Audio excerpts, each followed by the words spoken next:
Hello and Happy New Year. Hope you've all had a great time. Welcome back to Don't Lift Off. And today we've got a special guest, a friend of mine called Michael the Red Baron von Vergers, Dutch Hillclimb champion. Except for most of that isn't true. We used to introduce him as, he was introduced by the late, great Pat Flynn on corporate driving days as Michael the Baron von Vergers. Michael Vergers. So Michael's got one of the most prolific racing backgrounds that I know. So grew up in Spain. He's actually from Holland, but grew up in Spain, became regional Spanish go-kart champion in the 1980s, moved on to single-seaters, was British Formula 4 champion. He then moved on to Formula Opel Lotus, which was kind of a bit like Formula Vauxhall. Well, was like Formula Vauxhall over here, single-seaters. Then moved on to a little bit Formula Asia, and then on to Ascar, which was like a European NASCAR championship, which he won the championship in. Then moved on to British GT, not sure which way round it was, but raced in British GT. And then done some quite random things in motorsport, like driving a road-going racing car over to Nurburgring and setting the road car lap record around there. And then more recently, he's been racing in GT2 throughout, I think, in Europe. To learn a little bit more in this episode. And last couple of years being a driver steward, poacher turned gamekeeper in British GT and over in Asian GT as well. So we'll find out a little bit more details about that. I'm really looking forward to this. This is going to be, I think it's going to be a special episode. It's going to be really, really, really good. Michael is into just about everything you can be into. I mean, I tell you, the first time I met him was when he fired a homemade potato firing gun over the inside of Stowe Corner, right over the grandstands. Potato managed to make it right over the grandstands. That was my first experience of Michael Vergers. Anyway, there's lots more scrapes from where that's from, like, flying water jetpacks and gyrocopters over the British Channel and all sorts of random stuff. So hope you'll enjoy this. If there's ever a boy who's not going to lift off, this is the one. So enjoy the episode.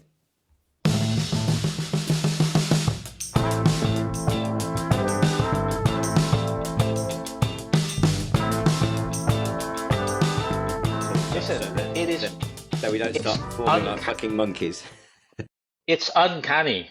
In the top right-hand side of your screen, there's a picture of James Hunt. Yeah. Right. I'll pan across, and there's a picture of James Hunt. Great minds think alike. I've literally only just put that up. I've had that sat in the garage. Because I used to live next to James Hunt. You know that? No way. What? He lived in Wimbledon, Yeah. didn't he? No, when he lived in Spain. So Right. when I was what, 10? Yeah, I think I was 10 years old.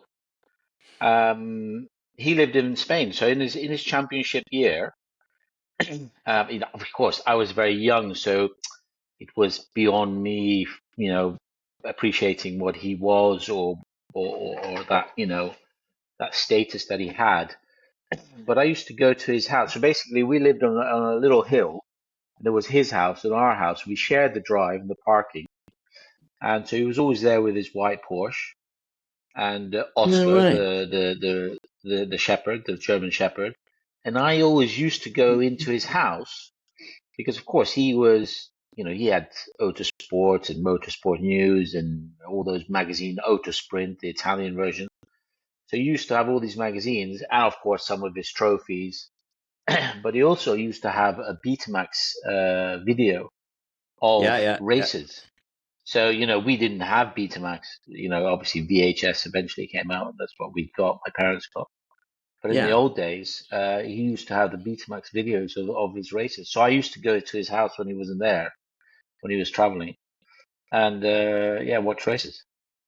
So yeah, no fucking way. Yeah. Did you break in? No. He had a lady that looked after him, who also at the same time made me cakes. So it was man alive.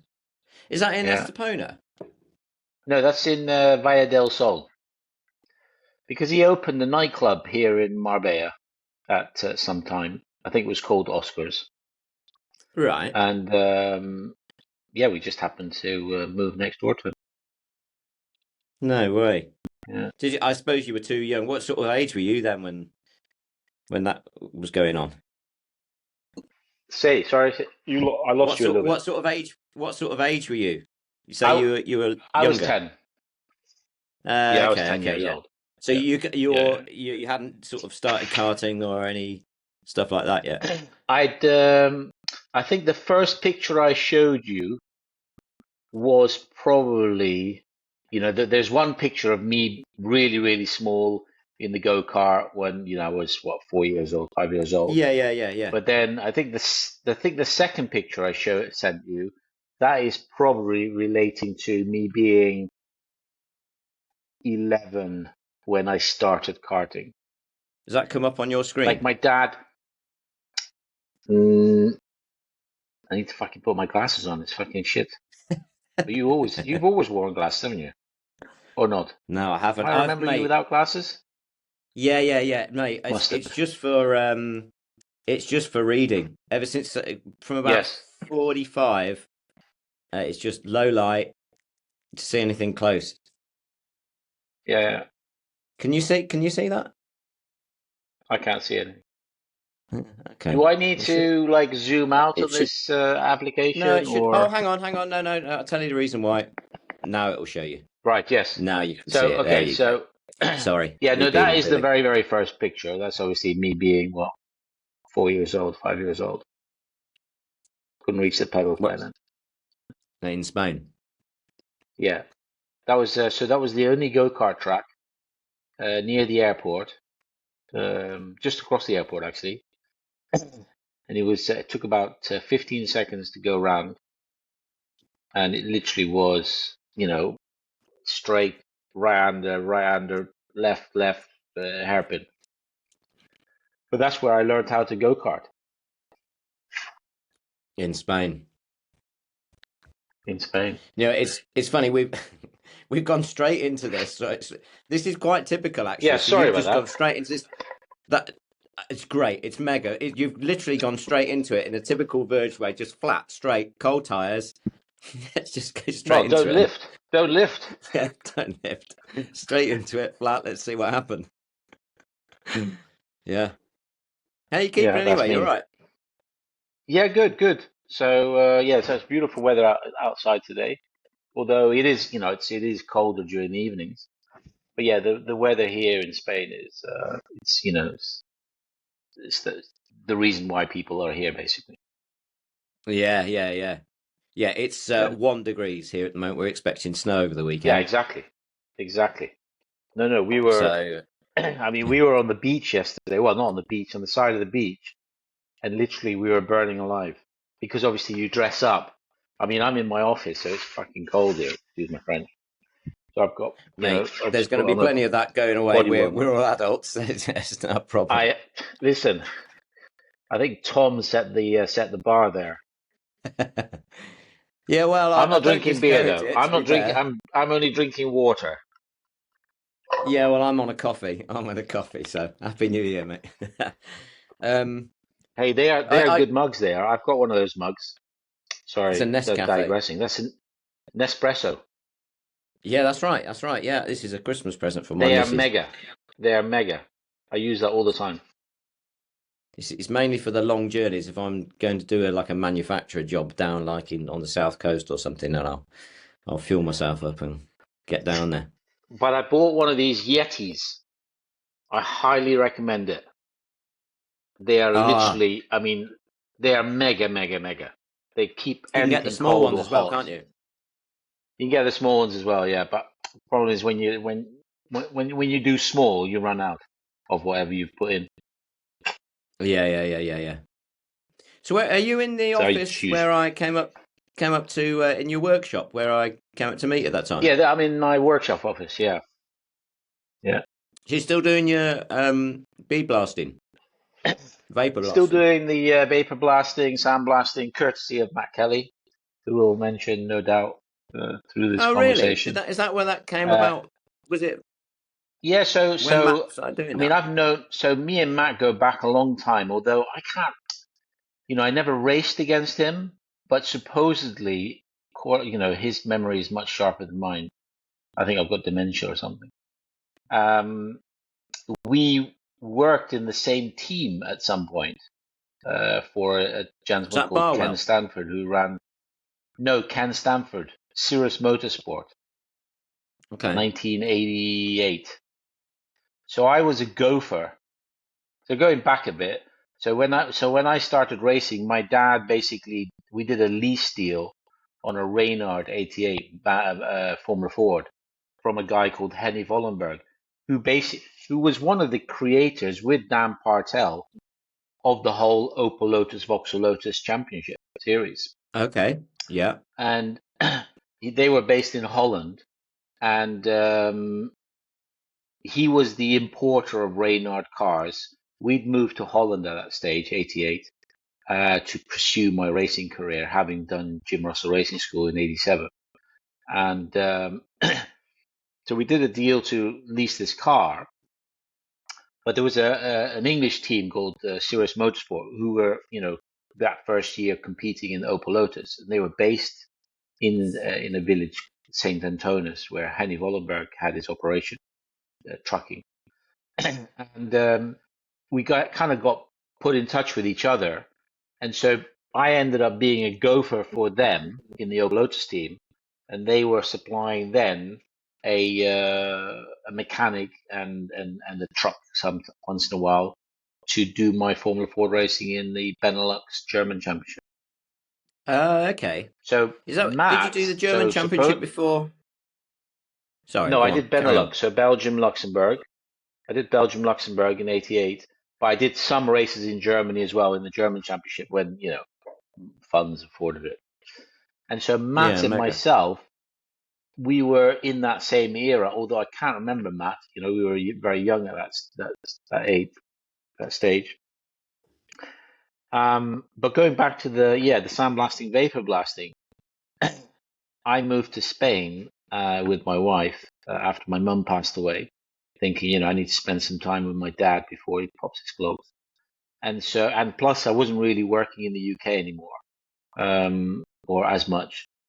It was a natural thing to kind of come home, having grown up here. And Hmm. I hired a house, but it didn't have a garage. And so I've got a couple of cars, and I've got a lot of garage stuff that I had from the UK. So it was like, okay, I need to find a garage. So finding garages here in Spain is very, very difficult because there are not many of them, and the ones that do have garages obviously use them themselves. So you end up looking at commercial units. So I was thinking like, okay, I can hire a big unit, but besides my racing and coaching and driving standards, how do I pay for the unit? Because ultimately, you don't want to Yeah. be shelling out money for a unit just to store my stuff. That's very expensive. So I'd been Hmm. following Matt as a friend, and I'd seen how his business had progressed with the vapor blasting, and I thought, Hmm. oh, I wonder if that's an idea here in Spain. So I Yeah. researched a little bit, and nobody was doing vapor blasting. Matt seemed to doing very well. I'm thinking, well, it Hmm. can't be that difficult. It's just like basically washing up parts. Hmm. But it also kind of associated with what I like, tinkering with my cars and motorbikes and so forth, and restoring them or whatever. So I thought, well, I'll start that, and then that can pay for at least the unit. So at least the unit is covered, and I don't need to worry about the unit. So that's how that came about. So Matt Yeah. was Right. who got me onto it. Thank you, Matt. Yeah. Right. Thumbs up, Ha, Matt. ha. It's funny, his name comes up quite a lot. I mean, I suppose I interact with him on social media, and I don't really know him that well. We've spoken a few times about well, about various things actually. Randomly our paths first crossed when I kind of negotiated to buy a racing car from him. I won't name the manufacturer, but he happened to have a racing car that someone wanted, and I was kind of like a middleman for it. And then we've only just kind of, as I said to Matt the other day, it's just when he's kind of walked past the pit garage when I've been strapped into a car, it's just like quick nod of the old, nod of the old head. And no, I speak to him quite a bit now, really, just because he's a funny geezer. Makes me laugh. No, But no, yeah, man, it's good to catch up with you. Matt and Tom, your second guest. Hmm. I think I get on with them because they just tell you what they think. I hate these people that, Yeah. don't really tell you what they're thinking and trying to be. Well, it comes out without a filter. In Matt's case, it's aimed just to rip the piss all the time, and I absolutely love that. Yeah. And I suppose I've moved to being more like that myself, and I don't know how it's gone like that, but I suppose it's just, I don't know, things that have happened in the last like 4 or 5 years. I suppose personally, it's just made me. I just clear off the bullshit and I just shoot from the hip, and who knows, may get me into Sadly, trouble. though, whilst you're still in the sport, you still have to be politically correct. I think so. Matt's obviously out of it. Tom's out of it. You're kind of out of the sport. I'm still kind of in it because I'm doing my driving standards. I could tell you stories about that side, but potentially that could then get me into trouble. Yeah, and this is the path that we tread, and this is this is what I when I do the podcast, it can't become a radioactive podcast because it's not, you're not going to have anyone want to talk to you, and I don't want to put a glass ceiling on this. I want to be able to speak to team owners, car owners, business people, down to people who are my mates. But I don't want it to be just my mates. I just want it to be anyone who's just interesting, that's involved in motorsport, or maybe not, maybe someone who I've met along the lines, who I've coached, or I've maybe met on a corporate day, who's just got a really interesting backstory. The guy that I race with, Stu Ratcliffe, who's a pilot. I'd love to have him on there, but there's a certain degree of, he can't talk about every client. He's still racing, no? He is, yeah. He's racing in he's still racing. The Citroen C1 24 hours thing. Okay, cool. So he's out there. He's winning races in that. I did the 2CV 24 hours with Bennett. Oh yeah, I saw that on your website. Yeah. Yeah, that was fun. Was that a SNET? Yeah, we had communications through mobile phone. We had so much time down the straight, we were just texting each other. Amazing. That was fun. It's funny. So yeah, man, I just thought, well, I mean, anyways, that's before you go any further, I heard another thing. You're in Wakefield. Just down the road from Wakefield. Tom, did you say? Yeah. I also lived in Wakefield for a while. Can you believe that? Yeah, I know. So Nick was saying it's so literally... I lived in Rothwell, Alton, but I lived in Wakefield itself for a while. So Wakefield's literally 10 minutes down the road from me, and I had a message from Charlie Kemp yesterday, who again, this is how I'm not quite in touch with all the things going on in national sports. I still thought he had HHC, which was his Ginetta Junior and whatever team, and then I kind of Googled the website, and it took me to United Autosports. And I was like, yeah. So he's now helping to run, United Autosports and after Richard. I think Richard got him involved. Richard Dean. I see. Charlie's a good guy, though, isn't he? He's a good manager. Yeah. Yeah, it's funny how people go from being drivers across to managers. That was something I was talking about with Tom. It's like, when you see Toto Wolff and Christian Horner, who, both weren't like trailblazers as racing drivers, but have both become, really successful managers and really good at with people. And I suppose back in my youth, I tended to judge someone on how quick they were. That's the only thing that's interested me. Do you know what I mean? It's True. you get a bit sniffy. Well, that was the only thing that was the measure, isn't it? That was the measure for us to measure against, Yeah, or to yeah, aspire to aim to. yeah. When you're so focused Team on, managers were just a pain in the ass. yeah, yeah, yeah. And it's funny actually. Steve Doherty, for example, says, Steve, I used to race in the same team. Sorry, I used to race in Steve's team, and I was forever a pain I was like a thorn in his side because I'm forever like saying, that needs to be done, that needs to be done, that needs to be done. And he's just like tearing his hair out. When I went through a difficult spell, one of the first people to contact me and just say, if you need somewhere to stay for the night, pick up the phone. I was like, that really made a big difference, and you see another side of people. So yeah, I ran a Formula 4 team at some stage in the UK with Jacob Greaves, whose father I raced with, also raced with Jacob, and that was really the first time I was, let's say a team manager. I was kind of partly a team owner, I suppose, at the same time. But yeah, it's different when you're on that side of the fence. The drivers expect everything, and you're chasing after them and keeping them happy. Yes, it's different, isn't it? Well, you have different But stresses coming it's from. rewarding. It's also very rewarding when you see, the team as a whole or your driver performing well. It's just as rewarding, nearly, as driving. I mean, once you've, that's obviously. I've been fortunate that I've won races. Some drivers have never won a race, so I think once you've won a few races, well, okay, winning is great. But then if you are then a team manager and you see people win, you get that same feeling. Whereas Yeah. I'm sure if you've never won yourself and you're a team manager, you get an emotion of them winning, but you can't probably relate 100%.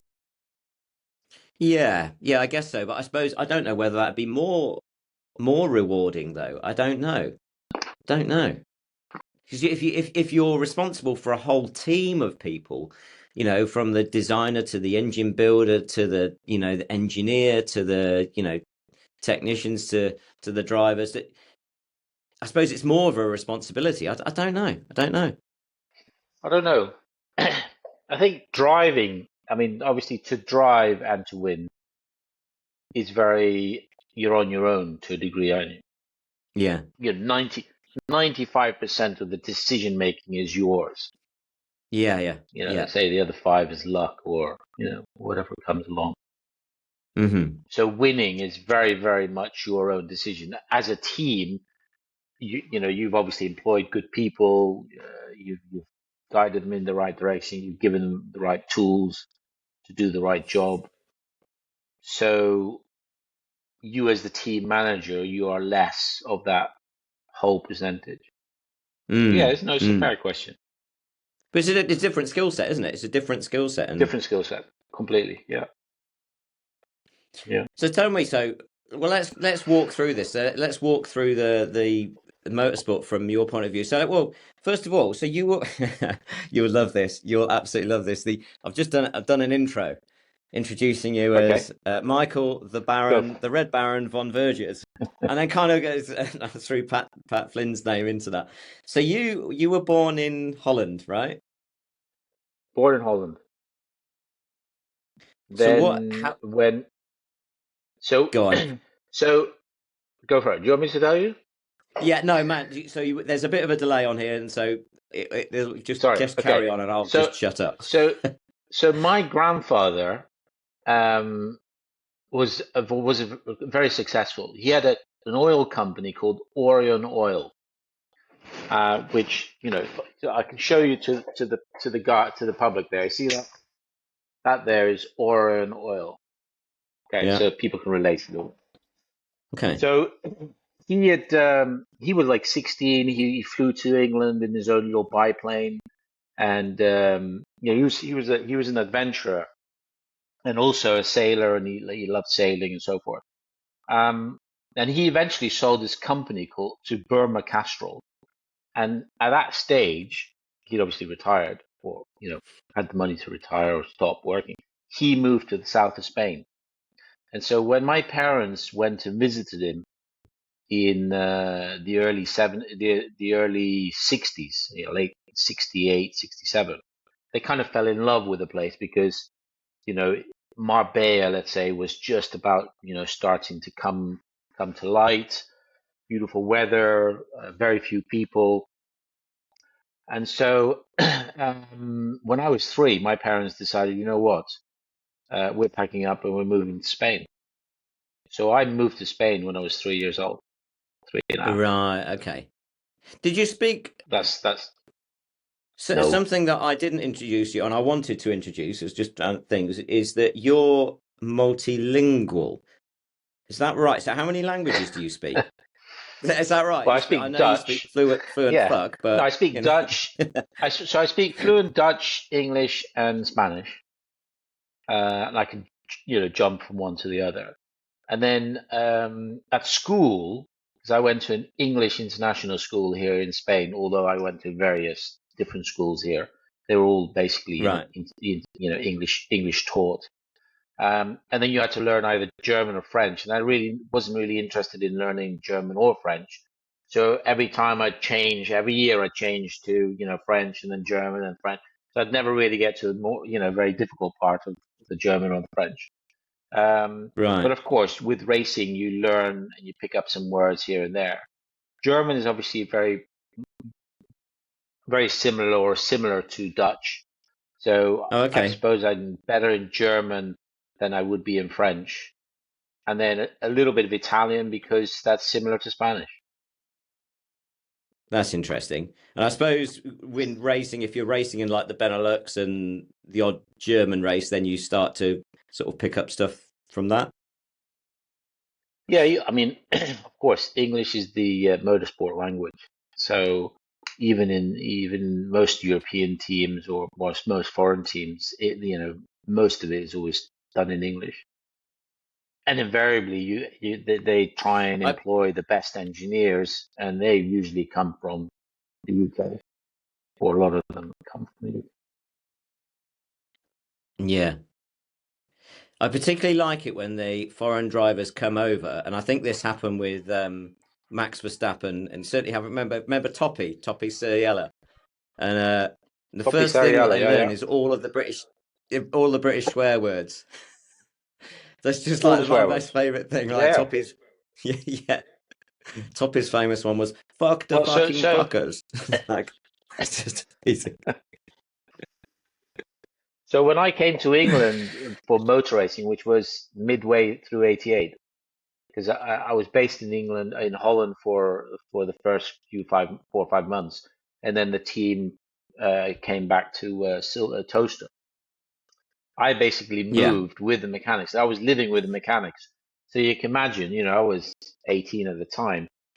The chat amongst the mechanics was every other swear word there is. So yeah, the first thing you It learn as a amazes me. foreigner is You say, see, so Max Verstappen's got this thing where he goes, "Simply lovely." It's like, do you know simply. where that "simply lovely" came from? It's like, He probably I'm not doesn't. even sure whether I should go into it. But you remember those WhatsApp videos that were being sent around every Friday? Hi guys, weekend's here again. Hope you've had a good week, earn yourself a few quid. Plenty more in Yeah. the tank, sir. Let's get back to motor racing. Right, I'm gonna get some of these. So 88, you've come back over to let's flick through some of these pictures. Bear with me. I've sent you Ah, loads of pictures. I mean, I didn't know what you wanted mate, me to send you. there. I've got hair Let's there. just. That's amazing. What year was that? This will be 84. So all my karting in Spain was street circuits. So this is me Ah, working on my go-karts. This is in a place called Bassa. So I'm in the blue cart on the right hand side. That's my dad's standing okay. with another driver, Roger Moorbach. So we were driving through villages, and they basically cordon off with straw bales. and then you get people walking across and dogs, and you have the biggest shunts when things went wrong. But it was all in streets then. All in streets. This picture you're showing now, I was actually going to send to Steve Deeks because he recently posted about him in his go-kart. Yeah. He posted a picture of him. So this Yeah. is one of the cars is not mine, and the other one is somebody else's, and that's our Peugeot. I can't remember what that was. 504. We carried it around in that. Just chucked it in the back in the estate car. On the roof. Look at the roof rack. Yeah. Got your roof rack. Yeah. Yeah. People used to do that in the. Well, I suppose this was 80s then. 84? Did you say? 84 still. Yeah, 84, 85. So this would have been 88. Example. Okay. This is so actually this was... no. This is Hockenheim. This is in Hockenheim. Okay. Who's that there? Is with you? That's oh shit. You're gonna ask me these names now, aren't you? Do you know who you look like there? You look like a young Danny Still Weldon around. there. Yes, yeah. I used to coach him actually when he was racing Was that for in Andy Wells. Rest in peace. in Formula Ford? Yeah, Formula Ford, yeah. With Yeah. Aloisio Coelho. This is Jim Russell Racing School. So I did Jim Russell Racing School with Simon Harrison. No way. Is Si on that photo? No, he's not. No, he missed out. There's a funny story though. So Simon had borrowed his grandmother's Ford Fiesta or something similar, and I said, "Listen, you need to get on the wet grass because on the wet grass you can pull really good handbrake turns." So we've come onto the grass, and the rear tires dug in, and literally we were like, "Uh-oh, here goes Grandma's Fiesta." But it just stopped at like 45 and then rolled back. He never did that again. And also, you were talking to Tom earlier, and you mentioned John Pratt in your conversation. So, 87, my teachers at Snetterton were John Pratt and Anthony Reid. No way. Those two are fucking lunatics. The stories about those two, I have to get those. I have to get those boys on it. I spoke to Pratt a little while about it. He said he would. Yeah, and there was a skid pad on where the diner is. There's like there's like a triangle there. So that used to be a skid pad, and they used to have these Mark II Escorts, or maybe Mark I, I don't know. And they used to have treader tires in the front, slicks on the rear.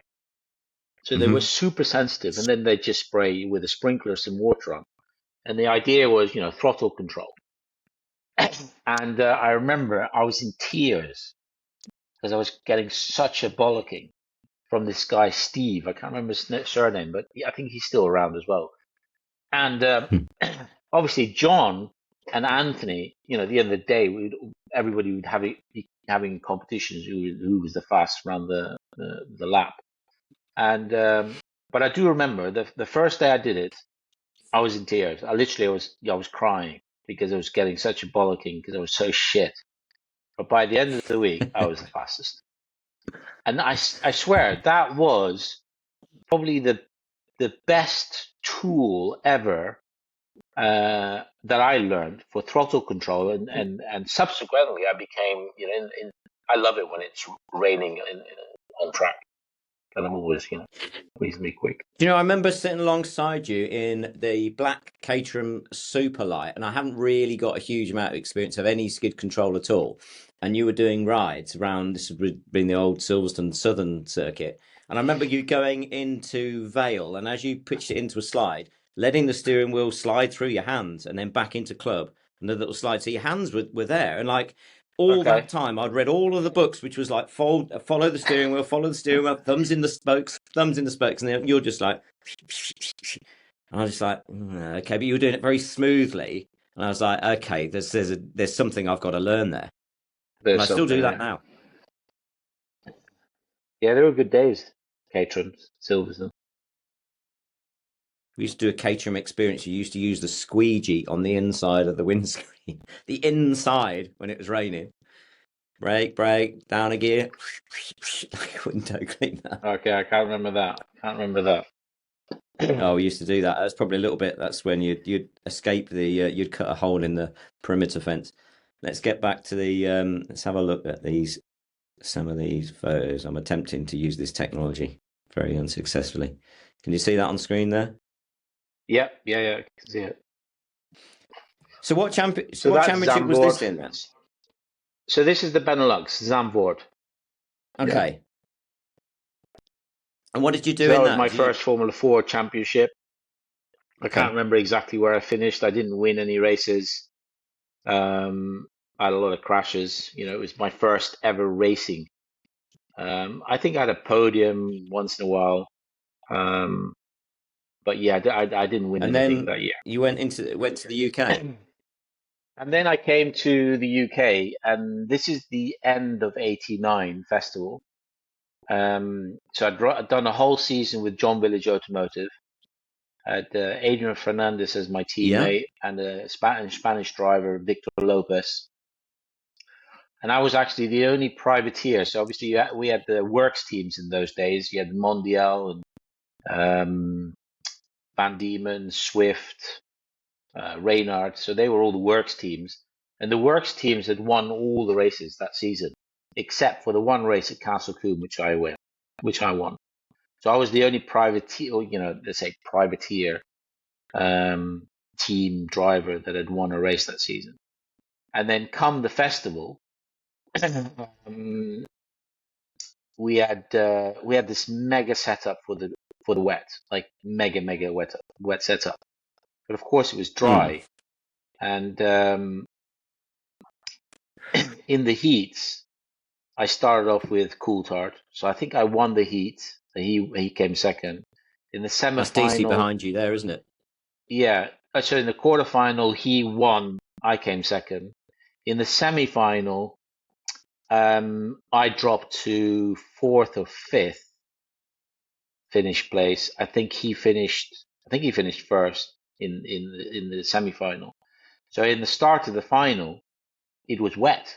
So here comes Verge, and I'd actually had a massive shunt on the Thursday that weekend, where I totally wrote the car off, having had a crash on the straight with Bob Bailey.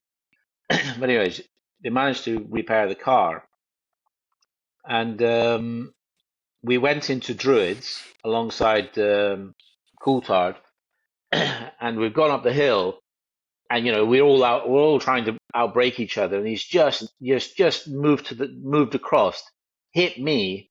I've instantly locked up and ended up in the gravel, which is that picture on the left, and dropped to 19.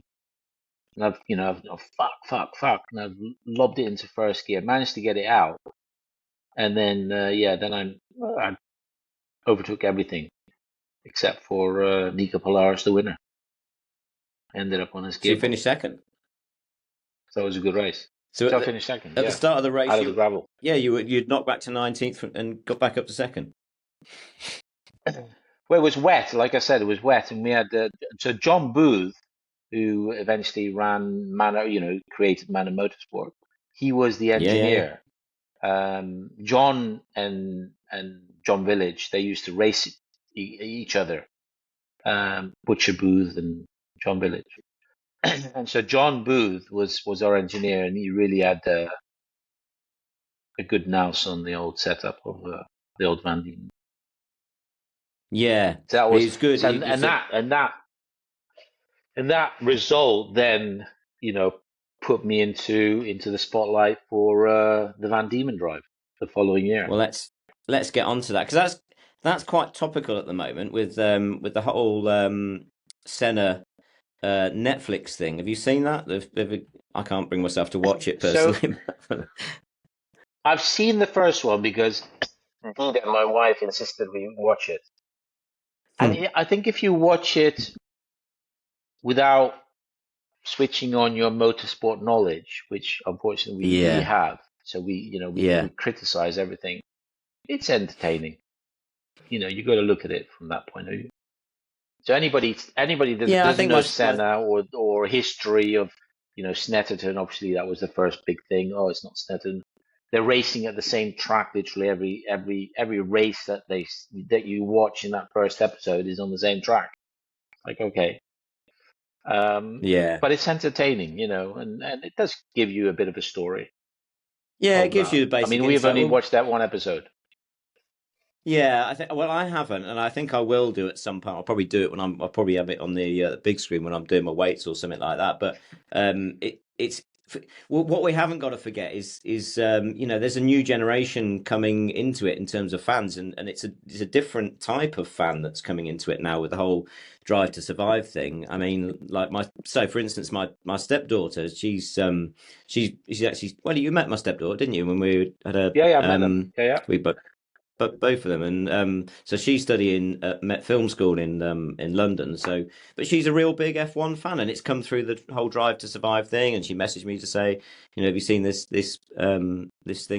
I tell you what made me laugh actually, maybe thinking about the introduction is so when we were talking about introducing you on a corporate day, or Pat Flynn introducing you as Dutch Hillclimb champion. It's like, how many? That was. Remember, Michael Vergers Dutch hill climb chapter. How many hills are in Holland? It's like about as many as there are in the Netflix edition of Norfolk. Exactly, yeah, Senna. Yeah, that's funny. But do you know what? Ironically, I actually found out later there is genuinely, or there was at the time, genuinely a Dutch hill climb championship. I think it was held in Germany. Is it really? Okay, yeah. I don't know how they No, I think the highest hill is probably 150 meters, maybe 200 meters. It's flat. Funny. Holland is Made us flat. laugh at the time. Yeah. So you end up with Duckham's. You got the Duckham's work drive, Van Diemen. So that was Ralph Furman's thing down in. I'm trying to get the screen in Norfolk. Norfolk, yeah. You're the works Van Diemen driver. It was Who was that alongside? It was a bit of a teammate was a Brazilian, De La Rosa. No, not De La Rosa. I think of Pedro De La Rosa there. I can't exactly remember my teammate. He was a Brazilian kid, but it wasn't a very strong season that season because Vauxhall Junior came out, and what year was that? 1990 was that? 90, yeah. Well, Vauxhall Junior kind of I didn't realize Junior grew. Yeah, I think it was. And so a lot of the junior drivers, it was something came. I'm pretty sure it was Vauxhall Junior, because we went from massive grids, 2 championships, 34 cars in both championships, competing. Sometimes we were racing Saturday and then bank holiday Monday. I think I did nearly 30 races in that 89 season. To doing 14 races in 1990 because there were no entries. Yeah. The first race, there were only 7 cars on the grid. It's a disaster. Oh, really? I think I took out 2 cars in that first race before we got to Redgate. Before you even get to the track, this was just driving down. Before we even got to the track. But when you're racing, you need 1 or 2 strong competitors to make it a race, don't you? 100%. And Gareth Rees and Fionn Murray were the drivers of the Reynard Works team. They had, I know I'm going to sound like I'm complaining or moaning, but they really had some really good engines. They had Auriga engines. A guy called Trevor van Rooyen came from South Africa, and the Demon engines. And anytime we went to Silverstone, forget it. I was P2 or 3. But anytime we went to, we had the RAC in the SO Championship or Motorcraft. Yeah, they changed it. The Motorcraft was mainly based at Silverstone, and the RAC went all over, Cadwell Park, Oulton Park, and so forth.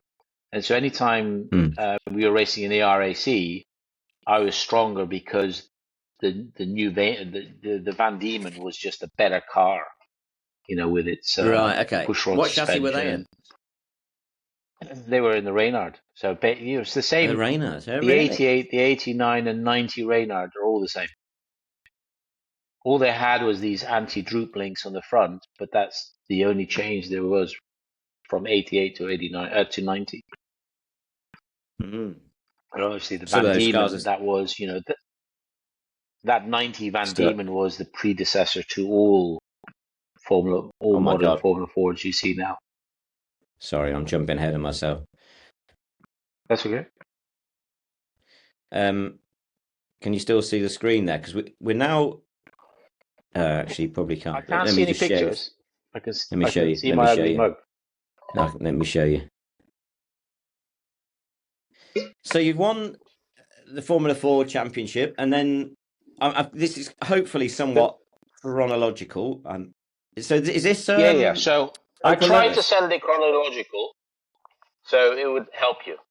Because in my phone, they're all over the place. So this is Hockenheim. Hockenheim, 1991. What a track that was. Oh, really? Like super fast. All about slipstream.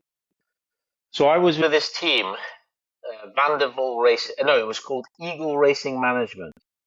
Can't remember the Jeff. I can't remember his surname. He was the team owner. They were based actually in Saint Antonis, where going back where I started in '88 with Cirrus Motorsport. So they were based there, and supposedly they had Valvoline sponsorship that were gonna fund everything. So I did a deal for literally, I think I paid 25 grand for the whole season, and everything was paid for. Crash damage, hotels, travel. I mean, literally, it was cheap deal. But in hindsight, when you do these cheap deals, there's always a flip side. And the flip side was they actually didn't have money from Valvoline, or not as much money as they said they had. So they basically had nearly 8 drivers in the team, and they were technically milking the drivers to fund myself and a guy called Ruud Spolder who did the Dutch championship. My teammate, for example, was Nick Firestone from the Firestone family. Super nice guy. Oh, really? Yeah. Wow. So that was Euro Opel Lotus. That was also then? the Opel Lotus Euro Series. Okay. That was also the year Zach Brown did Opel Lotus. Pretty sure. Oh, really? I didn't even realize he had much of a racing background as a youngster. Yeah, he did. I think he did a season of Opel Lotus racing, amongst other things. Wow. No doubt. And so, who were the main competitors in the? So the guys in the front were Pedro Lamy. Oh yeah. Pedro Lamy. I met Pedro Lamy once. I sat alongside him going around the GP circuit years and years ago. So he was racing for Draco, which is, I think, maybe the blue car behind happens to be a Draco car, but they were generally at the front. And so at the end of this season, I mean, I'd had a few flourishes, but nothing spectacular. Whether it was my driving style or whether I didn't hack the car, I don't know, but the performance results were just not there. But at the end of this year, Draco phoned me up, Nadia Morini, and said, listen, we're doing this driver test down in Italy. We'd like you to come because we'd like you in the car. So I went down and I ended up being one of the fastest drivers there. And so they offered me the drive, but it was like $150,000. Yeah. So naturally, as all drivers, you say, yeah, I'll find that. Just bullshit, of course. And so I went away thinking like, how am I going to find $150,000? Well, of course, I couldn't find $150,000 because I was a good driver, but I was shit at finding sponsorship. So eventually, I phoned them up and I said, "Listen, Nadia, I could just, keep tagging you along and telling you that I'm going to find it, but let's face it, I'm not going to find it. Sign up your second option because, I'm being honest with you, I'm not going to find $150,000." So they signed up Gualta Salis, and I ended up with this team here, the big white picture, Vanderbilt Racing. And the engineer we had was really, really good that year. It was a guy called Paul South. He's still around. And we started off the season really well. But again, this team supposedly had a PK family member that was going to fund the whole schmoozle. And obviously that would pay for myself because I wasn't bringing any money. And of course, that also, we did 5-6 races and then the money dried up and that was me stood on the side. But then there's a flip side story. So I might get in trouble here, although I've already mentioned it many times. So there was so David Sears were like the lead team. Okay, they were like winning everything with Gareth Reith, and I'm really going to get myself in trouble now. So, so Nadia Marini collared me at Hockenheim, and I'd done this one-off race for a Dutch team, and she said, "Listen, we know this team is up to something. I mean, we need you to find out what it is and get us whatever they've got." So I won't name too many names because it really, might upset people. But anyways, I personally didn't get involved. My dad did, and my dad found out what was, happening, and got whatever was the product, and supplied it to Draco, and so by the time we supplied it to Draco, we were at Zandvoort, and Nadia had offered me a deal. Said, "Listen, you bring us whatever is whatever is needed to perform." And I don't know why I've got all these things. No. You bring us whatever we need to perform, and you can drive for us to support Gualter Salis, who is struggling to beat the David Sears team. If you qualify in pole, you'll pay $500. If you qualify second, you pay $1,000, and if you qualify third or worse, it's $1,500. So I basically signed on the dotted line. I didn't have a penny to piss in, but I thought, fuck it, I'll sign up. So we went to Zandvoort. My dad supplied whatever it was, we're talking about. And they got this mobile dyno. So basically these two things attached to the rear wheels and then it spins up. So they put this product in the fuel. And literally the whole awning was covered in white smoke. It looked like special effects. So they'd obviously realized, okay, they'd maybe gone, the mixture was a bit too much. So they said it was a Dutch race, and they said, right, we're going to try this out. I said, listen, I don't want anything to do with it. My dad's obviously supplied you the shit, but I don't want anything to do with it. But one of the Dutch drivers, one of the Italian drivers said, yeah, put it in my car, I'll drive it. So the cars line up in Park Ferme, or the what do you call it, collecting area. Engine start. The guy starts his engine. It starts white smoke, white smoke, white smoke. Literally, the whole paddock is covered in white smoke. So at that point, I think David Sears must have realized, shit, somebody's cottoned on to what we're doing. And actually, if you go back if you go to the back of history books, you'll see that their results from like that start to dwindle down. Anyways, I That's ended up funny. racing for Draco, and at the last race, in Estoril, having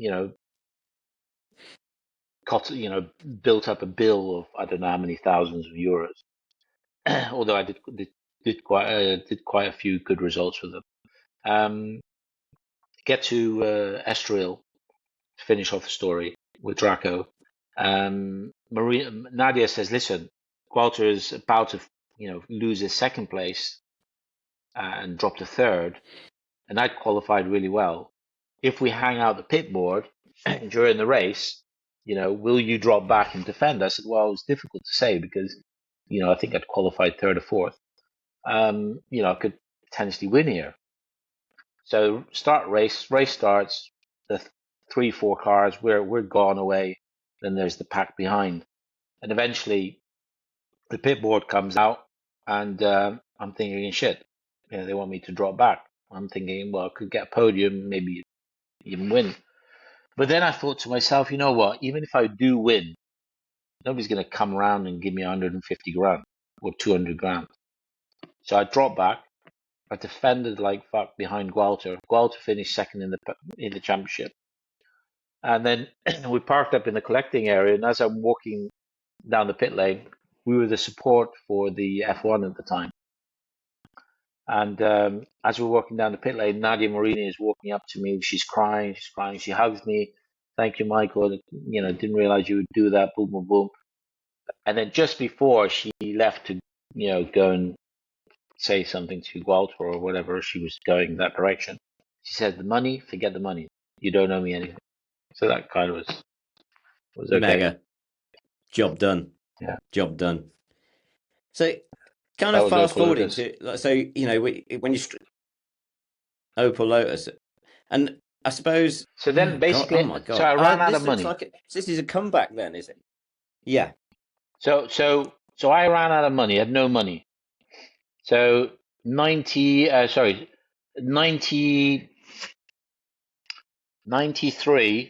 I did one race in America, Barber Saab.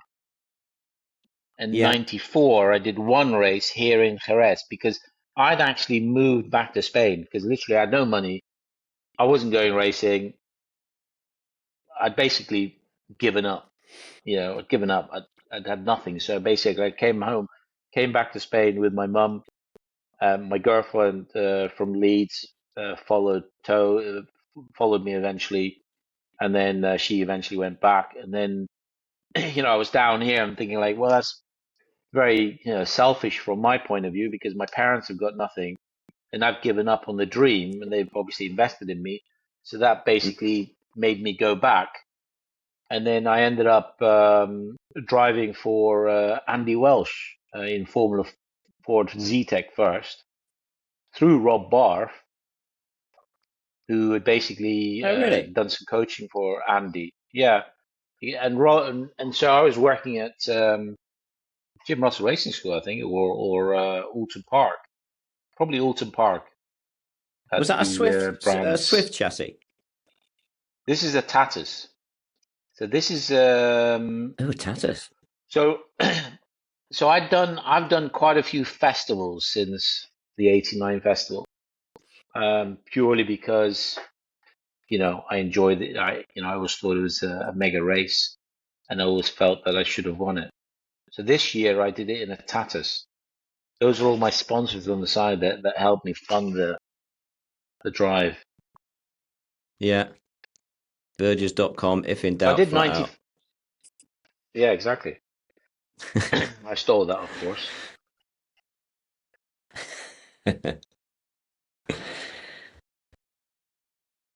So what year was that? So I think this was 97, 98. So I raced with Andy in 95. Finished third in the championship, won a load of races, had a massive shunt at Snetterton. Literally, I don't know how Andy paid for the championship because literally I paid him, my contract, I've got it somewhere, was like £500 for the whole season. And Wow. but of course, with my name, we got LMP engines, Langford and Peck engines, so they supply the engines and rebuilds for free. He had a '94 Swift, and I got Swift gave us support with spares and so forth. And then I don't know how Andy, paid for the tires and the brake pads and so forth, but yeah, we managed to do the season. But because I had this big crash at SNET that time, obviously, Andy had to pay for that. Although we got a lot of parts from Swift to repair. I didn't do this. I didn't do Formula Ford in '95 because Andy had, rented my car out, which I kind of was a little bit upset about, of course, that season. But I could understand. So '96, I did it again, and this is, I think, '97. So that's So yeah, a Spider, right? this is Renault Spiders. Yeah, so I ended up in '97 doing all sorts of stuff. Spiders, Pro Sport 3000, Sports 2000. And this was a team called Morgan Walker. And Morgan is the son is driving. The son is driving in BTCC. I don't remember his first name now. Not Adam Morgan. No, is it Adam Morgan? No, not Adam No, Morgan. Yeah, I Adam don't. Morgan. Is it Adam I don't. Morgan? Adam Morgan could Ginger. be. Yeah. I remember his. Yeah, and his dad used to race in this team called Morgan Walker. And the Walker side is Newcastle United. Oh, The really? guy had something. His father or his family had to do something with Newcastle United. Walker. The Walker There's guy. funny things those spiders actually. They spawned a lot of good racing drivers from there. So you got people like Andy Prio, Bryce Wilson. Well, this was Jamie the Hunter. Prio. I think this was the Prio Plato year. Right. Plato, yeah, of course. But I mean, I didn't like the cars. I think there was They looked evil. evil. Crap. Yeah. I think there was a lot of They cheating look. I going on as remember well. seeing. Right, I remember seeing like. I think I was stood on the outside of cops and saw one get to the exit. Someone had a tank stop, and I was like, "Oof, that looks." It was like it had got like some like no anti-roll bar at the rear or Yeah, they something like that. fired back really quick. Yeah, If you had a tank and I never stopper, forget drove it. one, but you could You were tell. gone. You were gone. You Yeah, were gone. yeah, Yeah. yeah. You could tell that from the outside, but yeah. So some racing that. Oh my goodness, we got some. Oh, what's this? So That's this the was same team. '95. So this is Morgan Walker. Yeah. Dave Beecroft ran basically the team, and this is a car that he basically designed. And I think you were talking to Tom in episode 2 about affordability of motor racing. He does a lot of the junior, you were talking about the Saxos and so forth. Dave's always been very passionate about making racing cost effective because he's just launching this just so expensive. Toka Junior Championship, which is correct. Well, it's a different level again. It'd be interesting to see how that pans out. But I did a little bit of coaching in the junior saloon with one driver last year at Thruxton, which was affordable motorsport. So I've got a picture here of a Viper. That would be British GT then. So was this when you realised that to do motor racing you need to be driving with someone who's got some money and you're there as a pro? So this is another interesting story. So this is it was British GT, but I think it had a different name of that. It had a different name, Privilege. I think it was called Privilege something because obviously the series sponsors is Privilege. So I think it was called Privilege, blah blah blah blah. But essentially it's British GT. But I ended up with this And this is actually called, the team is called Orion Motorsport, after my grandfather's, oil company. And the backstory of this is, when I was coaching at Alton Park, there was a guy called Gene Gibson, and Gene used to arrive at the school. We all arrived in our clapped out bangers. I had a red BMW 315, an old school 315, and but he used to arrive in his 500 SL red. So he obviously had some money, and he was coaching. Anyways, cut a long story short, he ended up buying a Pro Sport 3000, crashing it at Three Sisters, decided it was beyond him. Obviously, I was the superstar driver at Alton Park at that time. He said, "Why didn't you race it?" So I ended up racing for him in this car. He was funding it, and then eventually, at the end of that season, he bought a Harrier, and we did a season of that with Chris Ward was my teammate in that. That was Right. I mean, we had a lot of fun, That's but the right, engine was Harrier. Yeah, I it remember was that. terribly Yeah. unreliable. We had some great showings though, especially in the wet, where we showed our performance. But the engine was just unreliable. It was a Ford, one of these Chris Ford also, I turbo do engines. remember Chris saying something about the centre of gravity wasn't right on that car. Did he drive it later or help Yeah. develop it or something? I just remember him talking about the centre of gravity on that car. Well, no, I don't think he raced it after I did. So we raced it together. Right, yeah. But anyways, this character Gene, he was a character. He's from Warrington. His business was he had an air charter business and a freight business, and so he was basically flying parts from Germany to the UK when the production line. This is the story, the background. When the production line of Vauxhall required doors or panels or lights or whatever to keep the production line going, he would basically had this contract to charter the parts back from Germany. So we all know.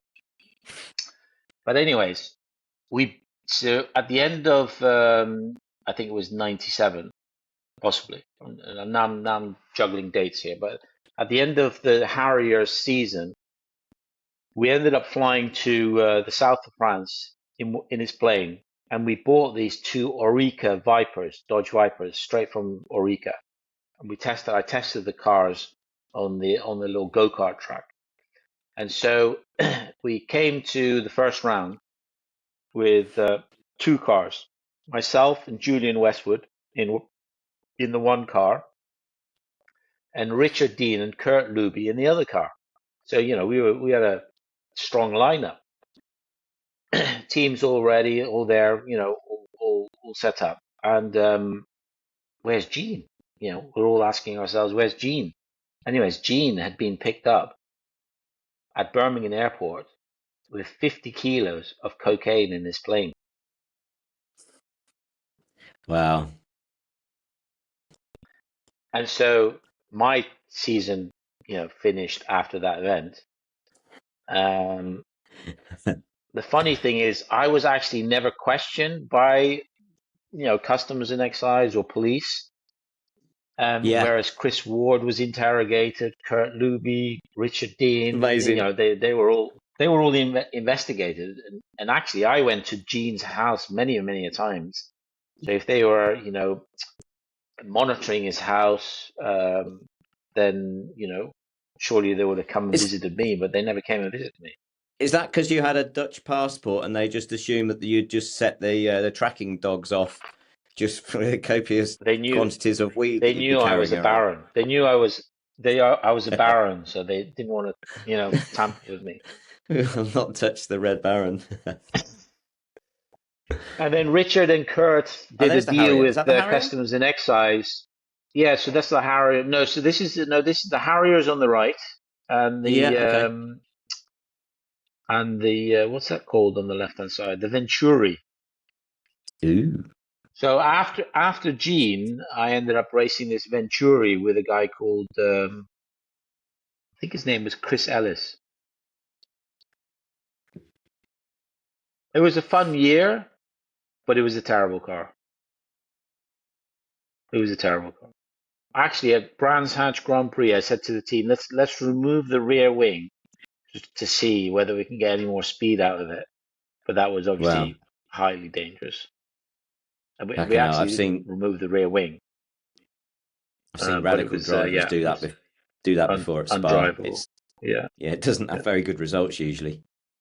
So no, this interested me. So is that a Formula Asia car?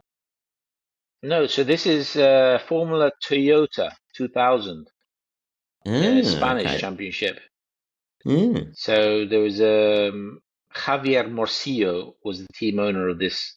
He used to do Formula Ford back in the day when I was doing Formula Ford in '95, and he basically was running this team, and he drove himself, and he basically retired. And then that season, I raced for him. This is '96. 96. Sorry, these pictures seem to be a bit muggled about. Yeah, So then, no worries. It's just interesting to so see all the different cars. So yeah, so he starts to look the familiar now. radical story starts.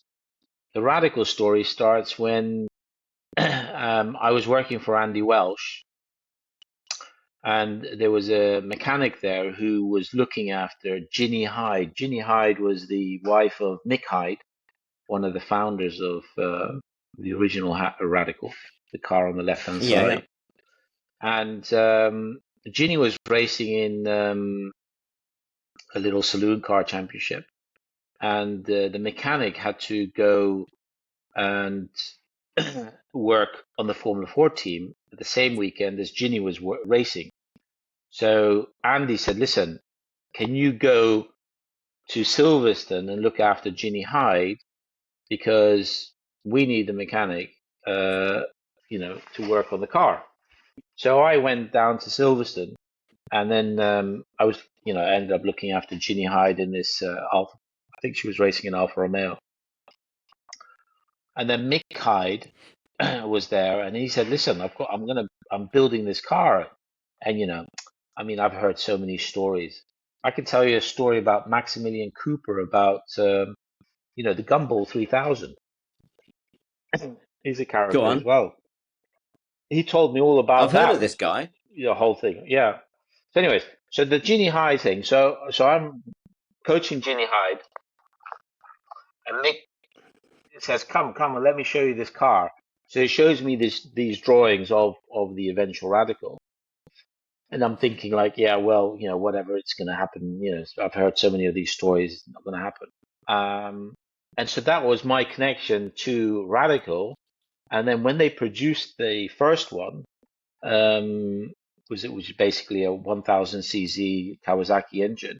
I ended up testing it, and obviously I flew around Silverstone that first time, and then ever since that day, I ended up developing the car, traveling, to America with the car, the whole lap record thing, blah blah blah blah blah, and I ended up in Radical for a long. I want to talk about that actually. Yeah, and you were known as, you were kind of Mr. Radical for, well, pretty much from when it started, right? Talking about that, so tell me about the lap record. So I've got it on video here, but just tell me about the story. How it come across? This was an Evo magazine thing, was it? Was it a combined thing with Evo magazine with Roger Green and? No, so the first lap record attempt was purely driven by Phil Bennett. And he had this idea. He was doing some work. He was doing some columns and writings for Evo magazine. And he had this idea of, taking a Radical. I think he had driven one once somewhere. And he had convinced Radical, or he sold the idea to Radical, to put a turbo in it and go to the Nürburgring to set this lap record. So At Radical, we put a turbo in it, and initially the turbo, if you can imagine the Radical, you got the driver sitting here, for example, and then the engine's here, and then you got the fuel tank here. So initially we put the turbo between the fuel tank and the engine so that it would spool up really, really quickly. But of course, the turbo Yeah. used to get red hot. So when we were testing at Bruntingthorpe, whenever we stopped the car, the fuel was literally boiling in the fuel tank. So that was a bad idea. So we eventually moved the turbo to the back of the engine. And so Right. we went to Germany, and Phil drove the car. We had a few issues with the turbo. It was more of an electronic issue where the vibrations were basically hampering the functioning of the car properly. And they did a lap, and it basically broke the lap record. But then, of course, we Radical produced the SR8, and then took me back, and then with Evo magazine, who had done it with the Radical Turbo, we drove across from the UK, and then we so when the privateers, people like ourselves, not the manufacturers like Porsche or all these other companies that go there, we are basically doing on the back of the tourist farten.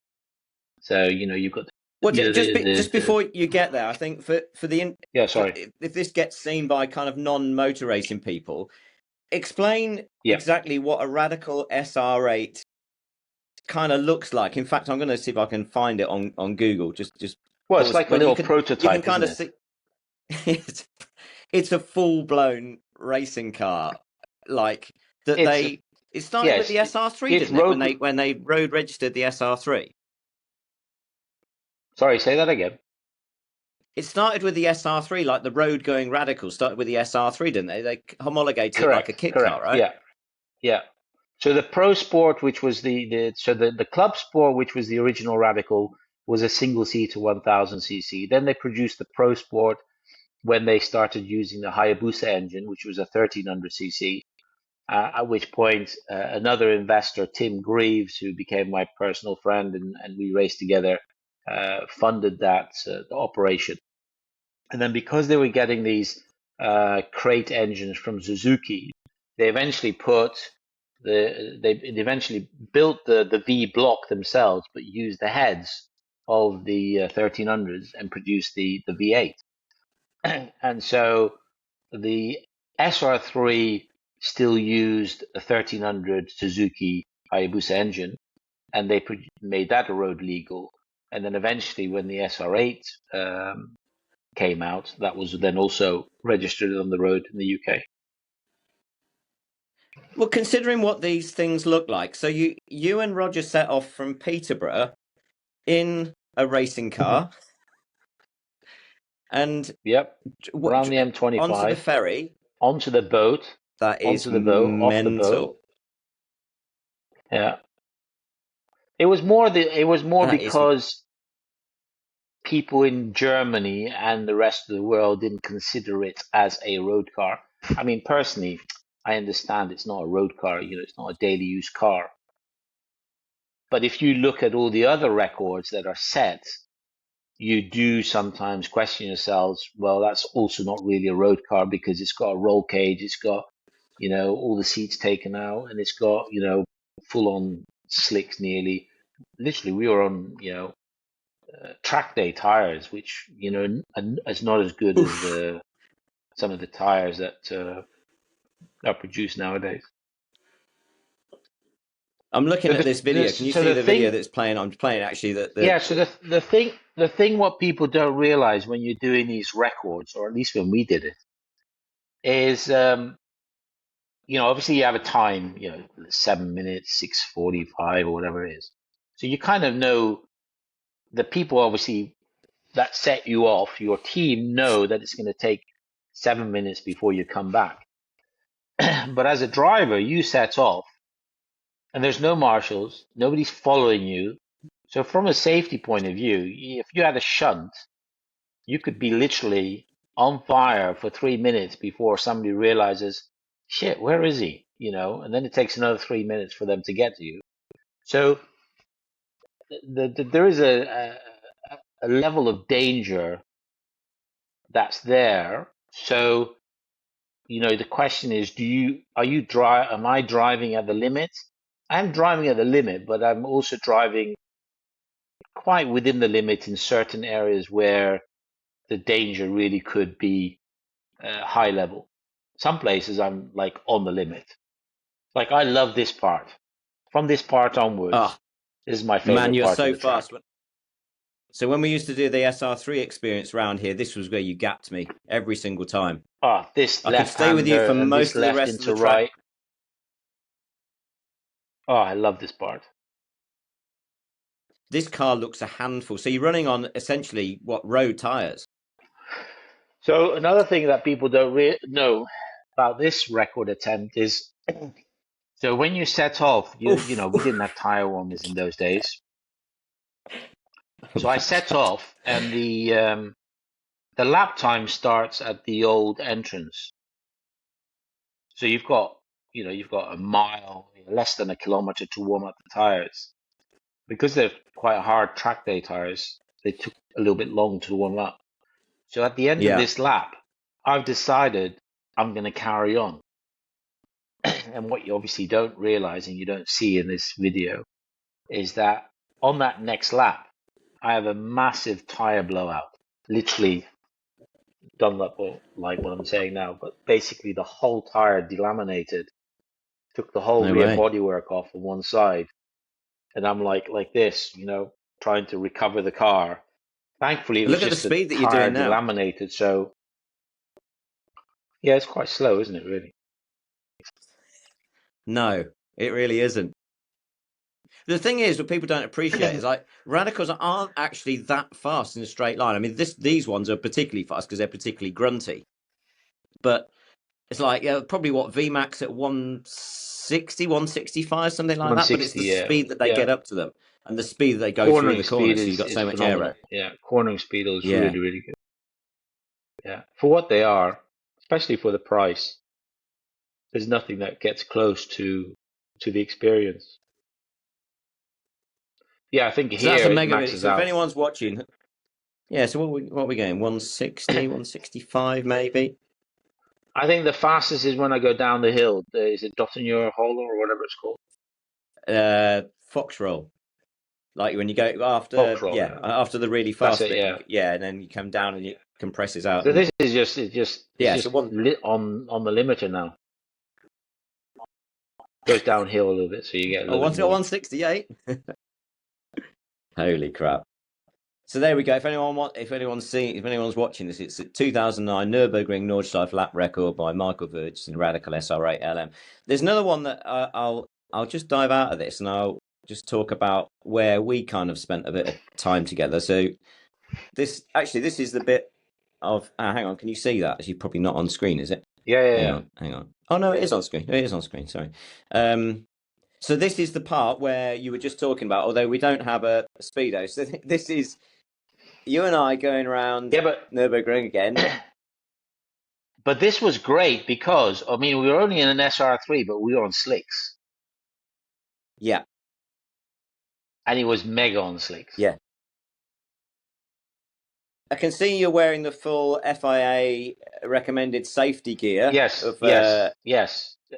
Well, shorts this is sunshine, short sleeves. so one needs to, make use of that sunshine. Proper old school. Well, when I did the first attempt, I was in t-shirt and just shorts. I remember you saying. But the second attempt, I wore a long sleeve jumper. I progressed to a jumper from t-shirt. How fast are these cars through here? So this is heading down to Adenauer Bridge. It's unbelievable. I mean, it's like 1300 cc. This was as well, wasn't it? Mega. Did I ever pay you for this day coaching? Yeah, actually, it's funny on the next lap when we go through Flue Platz, you see my hand going, go on, and you're like, I've got a better imagination than you. It's always when the crashes always happen when there's two either instructors or racers together. When one's goading on the other, it's like you were on the same day as when I took out the Golf, didn't I? I was on that day, and that was an amazing day. Unfortunately, I don't have the footage. I'll have to It's on message YouTube. Matt Bell, see if I can get the footage. No way. No, it's on YouTube. Yes. He put it. He made a whole video collage of me going out and Talk us him through the going story, out. and I'll see if I can find it. So talk us through the me and story. you have been going around. Me and you have been going around like hell for leather. I think it's radical golf interaction. That's how it. I think it's radical golf interaction. Amazing. Gold. Oh, hang on, bear with me. Radical golf interaction. Something That's like that. Hilarious. I remember this day so well.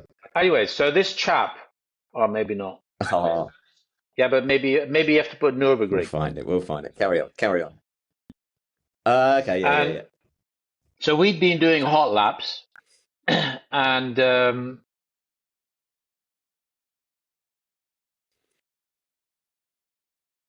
we'd been doing hot laps, me and you.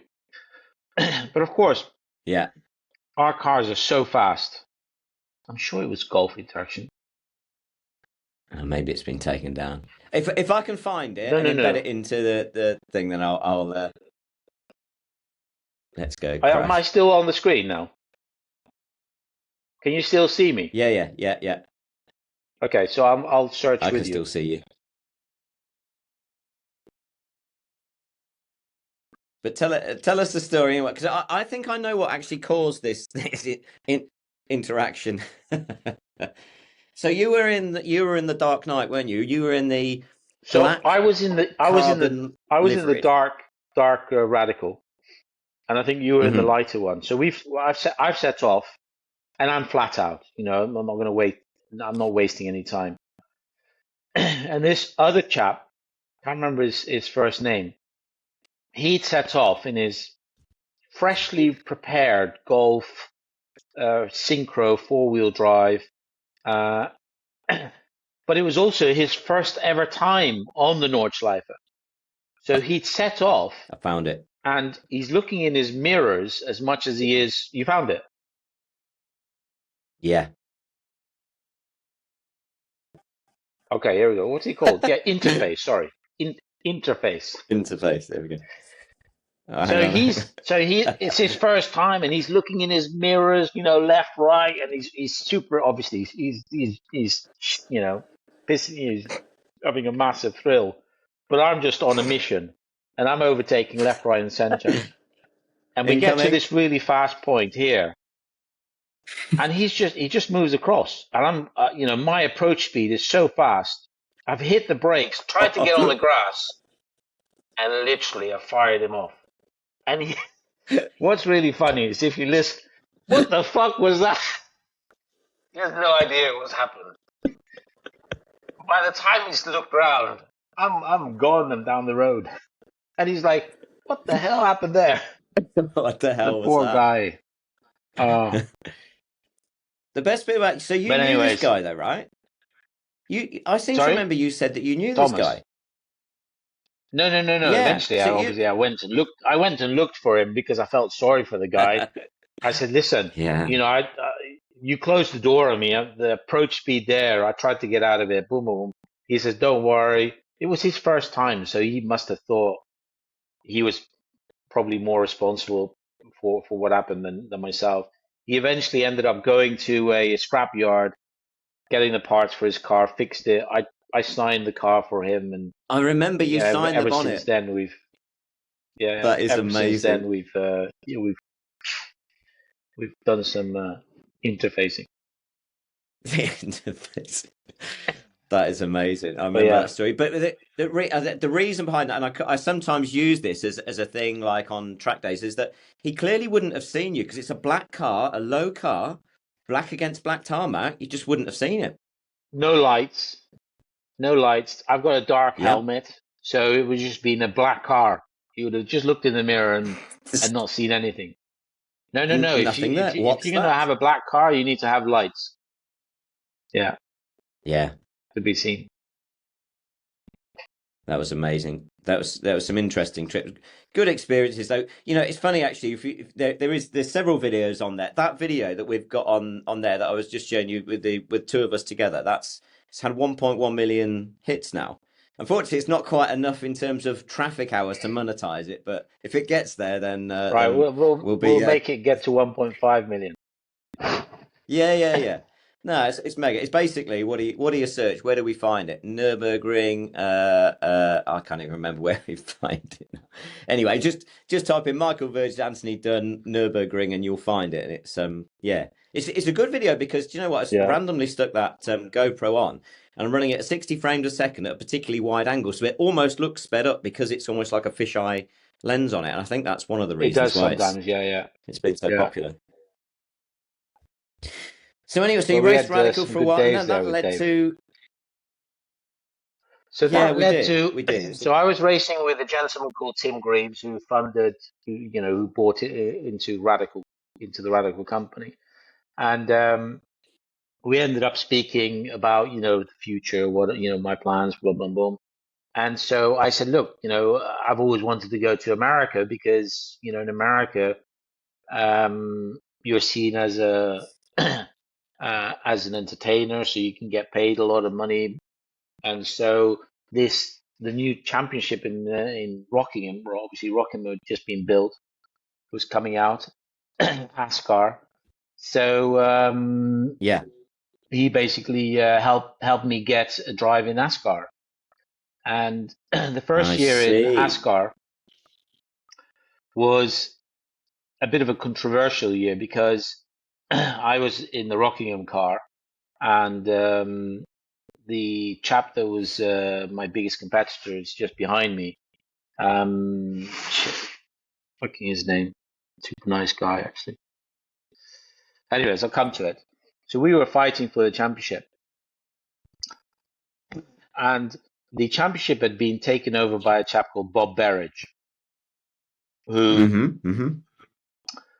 was, took over the championship because the initial gentleman who was who created the championship ran out of money because he had actually got real V8 engines, but they kept blowing up. Cut long story short, Bob Berridge is running the championship, but it wasn't actually an official championship, supposedly. But there was qualifying and so forth and so forth. But what would happen is we were racing the series. I'd won some races, and this guy John Mickles was my main competitor. He'd won some races. We got to Was he the a end of the season. V6 Eurocard driver, Mickle? Yeah. And so we got to the end of the season, and there was John and myself in for winning the championship. But what had happened all the way, so the races were 1 hour, at 29 minutes or give or take, we'd all pull into the pit lane because there was a cautionary yellow flag. So everybody dive into the pit, wheel changes, add some action, and then everybody would go out. That was basically, there was no reason to go into the pits for an hour race, but it was mandatory. It was the show. So Right. that weekend, it was going to be no different. The race starts. I'm in the lead. I'm away, and somebody crashes, and they're stationed like turn 4. They've hit the pit wall, and it's taking a long time. I'm looking in my mirrors, and obviously we're all going round in one long line. And I'm looking in my mirrors, and I'm seeing a few cars shoot off into the pit lane. I'm going to my spotter, who actually I work with now, Peter Daly, at the time. I said to Peter, listen, what's happening? I see all these cars pitting. He says, no. They've got a problem with their engine, and the other one's got a puncture. More laps carry on. And I'm starting to worry because I keep seeing cars go into the pits. And I'm thinking like, well, this is a bit odd because either we're all pitting on lap 29, which is, and then, why would they be pitting now? Because they're losing places. Cut a long story short, everybody's pitted except for 3 cars. Myself, Colin White, and one other driver. We haven't pitted because we're waiting for lap 29, and it was lap 22 or something. We're just about to go green, and Peter is on the radio, me having spoken to him about many things, what's happening. He goes, they want you to pit. Everybody else is pitted, so they want you to pit. I said, no, fuck that. I'm not pitting. I'm sticking to, the game plan, which is what we'd organized at the beginning. If not, I'm going to be at the back and I'm going to lose the race. Fuck that. I'm starting. Goes green and I'm off. I'm leading another lap, 26, 27. And during these laps, Peter's telling me they want you to pit. They want you to pit. I said, look, I'm pitting on lap 29 when they throw full course yellow. Lap 29 comes, no full course yellow. They want you to pit. Lap 30, no full course yellow. I said, well, I ain't fucking pitting unless everybody else pits. I don't see why I need to pit during the race. Red flag. 1, 2, 3. I like 5 red flags. I'm effing and blinding on this radio chatter to my teammate, to my spotter who's on the top of the grandstand. No, black flag, sorry. So eventually I thought, you know what? Fuck this. I come to a complete standstill on the main straight, and I'm literally just going to dump the car there and get out and in the middle of the race. And then a few cars go past, and I'm thinking like, fuck, this is a stupid idea. 1, I could cause a massive accident, and 2, this is super dangerous. So I've set off again, and I've come into the pits, absolutely full chat, slammed on the brakes, and I've jumped out, thrown the steering wheel, and the commentator was Murphy. What's his name? Rob Murphy. No way. Rob Murphy. Was this the grabbing? So was this the grabbing mic incident? Yes. So he's come up with the mic. Michael, what's the issue? I've got my helmet on. I've grabbed the mic and I'm going, no. Take 2. Give the mic back. Take my helmet off. Rob again goes, Michael, so what is the problem? Gives me the mic. I've grabbed the mic and I've gone to the pit wall because there's nobody on the pit wall. And I'm telling all the crowd, this is a fucking fix. It's a con. We should have all pitted. Literally effing and blinding. I remember now I've got people. I've got people chasing me for the mic because it's going out live. So the whole crowd is listening to this. And I've got people chasing me down the pit lane. Eventually, I give the mic back and I eventually go, fuck this, to all of them. Anyways, the strange thing is, obviously, I didn't win the championship. Mikkel won the championship, supposedly.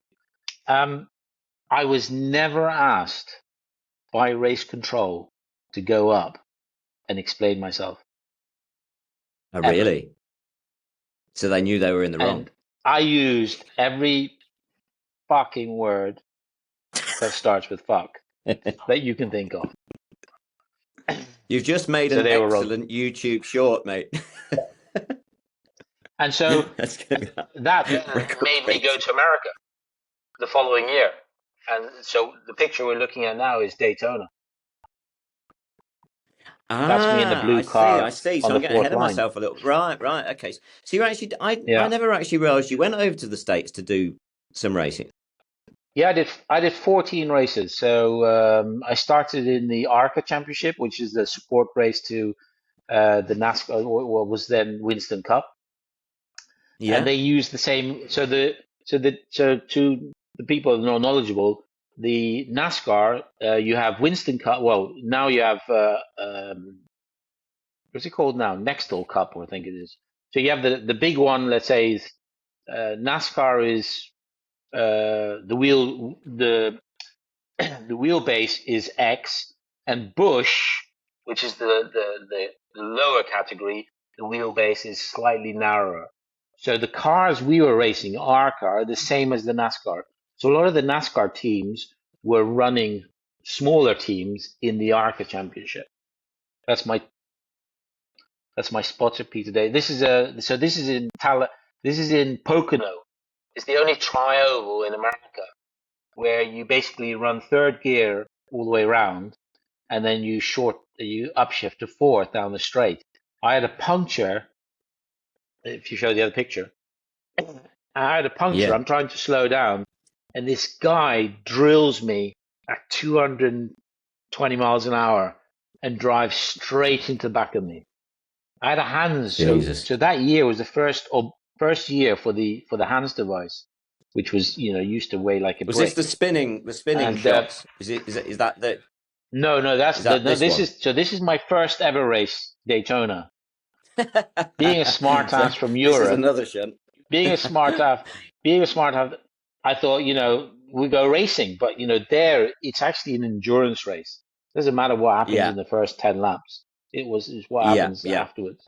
So back to this picture different here. Mentality. So I get drilled. This is England again. So I get drilled from behind. I've got my hands device on. Obviously, I'm trying to roll the car down, as they say in America. I'm slowing the car down. Next thing, bang, this car hits me. My head's shot forward. Thankfully for the hands device, it's not, gone through the window, because literally I pulled all my muscles. I couldn't swallow or breathe for like a week. All these muscles were pulled. My steering wheel bent. I hit the basically steering wheel with a.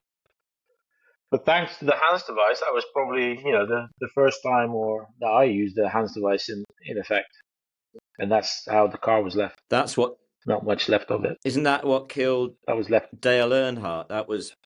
No, so Dale Earnhardt didn't have a hands device in those days, but basically he was. So the belts in America, they're quite subtle. The material that we have in Europe, the belt material is really quite hard when you pull the belt. In America, it's quite weavy. It's quite subtly. So when they pull the belt in America, if I can, give this as an example, this piece of plastic. So if that's the buckle and it's straight and you pull the belt, it's very efficient. But when he's sat in the car, the buckle is like this. So he's tightening it, but of course, all the force is now just on that one little point.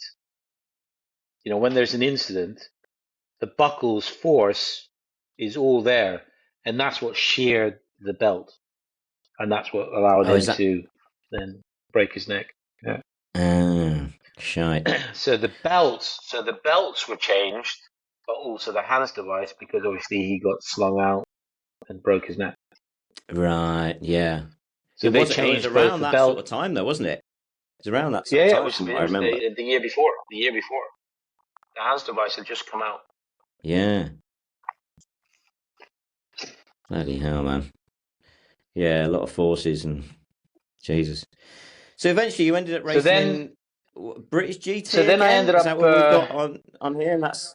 Yeah. So no, this is the WEC Championship, I suppose, or what is now the WEC.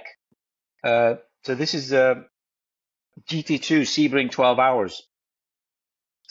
Yeah, and okay. I ended up racing with.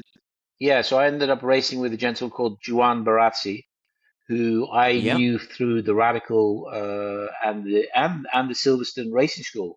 So he came to. So I was, we all did coaching and instructing at the various places. And Silverstone had a racing school with these red ZTEC Formula Fords, and his brother and another gentleman came down, and I was basically, one of the head instructors. So I was in charge of a group of 10 people, and so they were under my tutelage, I suppose. And then, I got on very well with them, and they eventually started doing some radical racing. So I had a bit of a connection there as well. And then when Juan wanted to go GT racing, that's how I got involved with him. And Ah, I so see. this is also Sebring the year after. So the GT2 Porsche that you showed earlier, we actually only raced for about 5 races, and then Okay. Juan ended up doing Le Mans 24 hours in this particular car that we're watching, not with myself. I just went as a coach, and then he Okay. bought the car at the same time, and then the following year we did the ELMS championship in 2005, I think it was, which we then subsequently won that season. And then after we bought the Zytek, or he bought the Zytek, and which was the greatest car I've ever driven, the mega car, Which really, car really is that? mega Have I got car. the right car Anybody, on the screen there? the Zytek, yeah, this is the Zytek, Z07, I think it's called, mega car. So we did ELMS again, 2 years, but I mean we won races. But unfortunately, we had a few retirements and unreliability, so we didn't win the championship again, like we had done in 2005 in the Courage. But we did have some good results. We had Karim Auger as my teammate, chap in the Nice. middle, and Joan, who got Which the one is? Angolan flag on the. I never met. Joan is Huh. on the right. So Joan's connection, or money came from Angola through diamond mines Uh-huh. concessions. That's why on the I heard previous that. So picture there's the Angolan flag, or the next picture is the flag of I Angola on see. the nose. See on the left hand side. Talking about random funding and prototype. Oh, what's that? Where's that? Is that at Le Mans? So It is Le Mans. this is a story. I can tell you this is a story. This is Le Mans, and in Le Mans you do like a 12. Your stint is usually around 12 or 13 laps, depending on uh, what category you're in and kind of how your car is set up. I think we were doing like 12 lap stints, and we've done quite a few stints.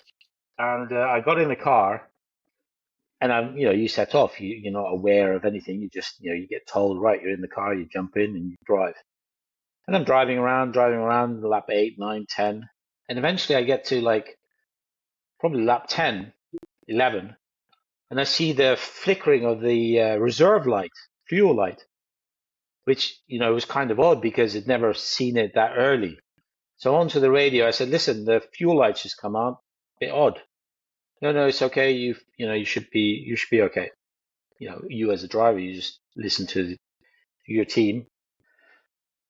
Go a bit further, a few more corners, and the Mulsanne straight, fuel light pops up again. I said, listen, the fuel light's definitely popping up much earlier than normal, No, you should be still okay for one more lap.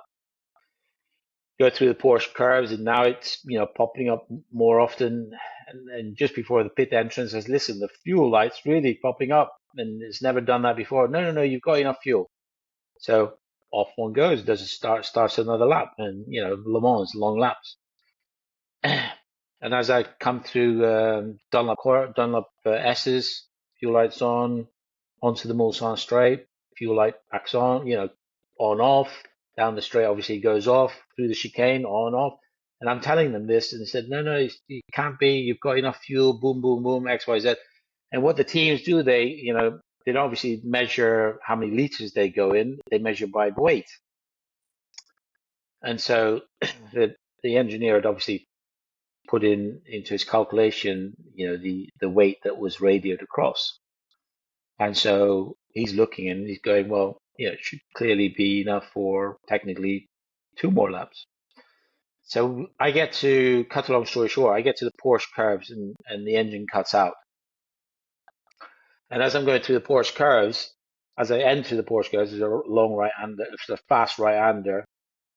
I'm now going to the left, and I'm going, fuck, it's really fast there. If anybody's been there, you'll appreciate it. It's like there, it's like top speed. So I've moved over to the left-hand side, and in those days, there were concrete barriers, not like now you have massive runoff. There's concrete barriers. So I'm on the left-hand side going through the double left, and I see a gap on the left-hand side in the barriers. I'm thinking this is where, if anybody had seen Marc Genet's crash, that's where it was. So I parked on the left-hand side, and they've pushed me back into the barrier. I said, I'm on the radio. I said, guys, the car's not going. It's fucking out of fuel. I can hear the fuel pump whizzing away. No, there must be fuel. There must be fuel. I said, listen, I can hear the fuel pumps. There must be fuel. Anyways, I've jumped out of the car, and I'm thinking, like, how the hell am I going to get this car to get me back to where I'm going? In fact, here we have a model of a car. So I've got basically a rock under one of the wheels. So basically, I'm looking in the distance where I am. Oh, I remember you telling me this story. It's about rocking to get enough fuel into it. Yeah, I'm looking in the distance, and I see some rocks. So I've made a beeline for the rocks. But of course, you're limited to, 20 meters around the car. Oh, I've completely forgot that. Like 40 meters away, grab some rocks. Oh, the marshal's telling, oh, sorry, I didn't know. Boom, boom, boom. X, Y, Z. So I basically got the car, and I put a rock under the front tire, on the rear tire here, and managed to wedge it up. So now I can do this with the car. I can rotate it on the two pivots. And as I'm moving it, I've got my helmet on, I can hear the fuel pump sucking up some, bits of fuel. I'm thinking, okay, this is working. So I keep, and obviously you have to get the wheel and the car onto the rock by yourself. You have to, it was a big rigmarole. So I strapped myself in the car. I'm going, right. I'm on the radio. I said, right, I've rocked the car. I've got a little bit of fuel. It's one way, one chance or no chance. So I've basically put it in gear, and I've hit the starter motor, and without even thinking about it, I've just gone straight out onto the track. I join the track, get into second gear, car dies again. I go, fuck. So I've gone onto the grass, and the grass was quite bumpy. So as it's gone over the bumpy grass, I can hear the fuel pump again, sucking up a few more bits. So I thought, right, I've got one more chance, and I'm now kind of exiting the karting corner, as they call that, left-hander. And, I've got a straight pit lane. And I've got, I'm probably doing 10 miles an hour, if anything. So I've started again, second, third, fourth, got as much speed as gone, hit the clutch, because I knew it was going to die, and I'm rolling. And I'm coming to the pits. I've undone my belts, jumped out, and literally I'm pushing the car into the pit lane, and I managed to get it back. And then that picture there is me having pushed it in the pit lane, the team having found me at the beginning of the pit lane, and then subsequently I got back in the car and did another stint, as one does. That's amazing. You got it back. That also tells me about you in terms of like your mechanical background. I remember Mike Barker telling me that you learnt to fly, taught yourself how to fly. There's a picture there. Helicopter. Let's have a look. I can't actually see it on the screen I'm looking at.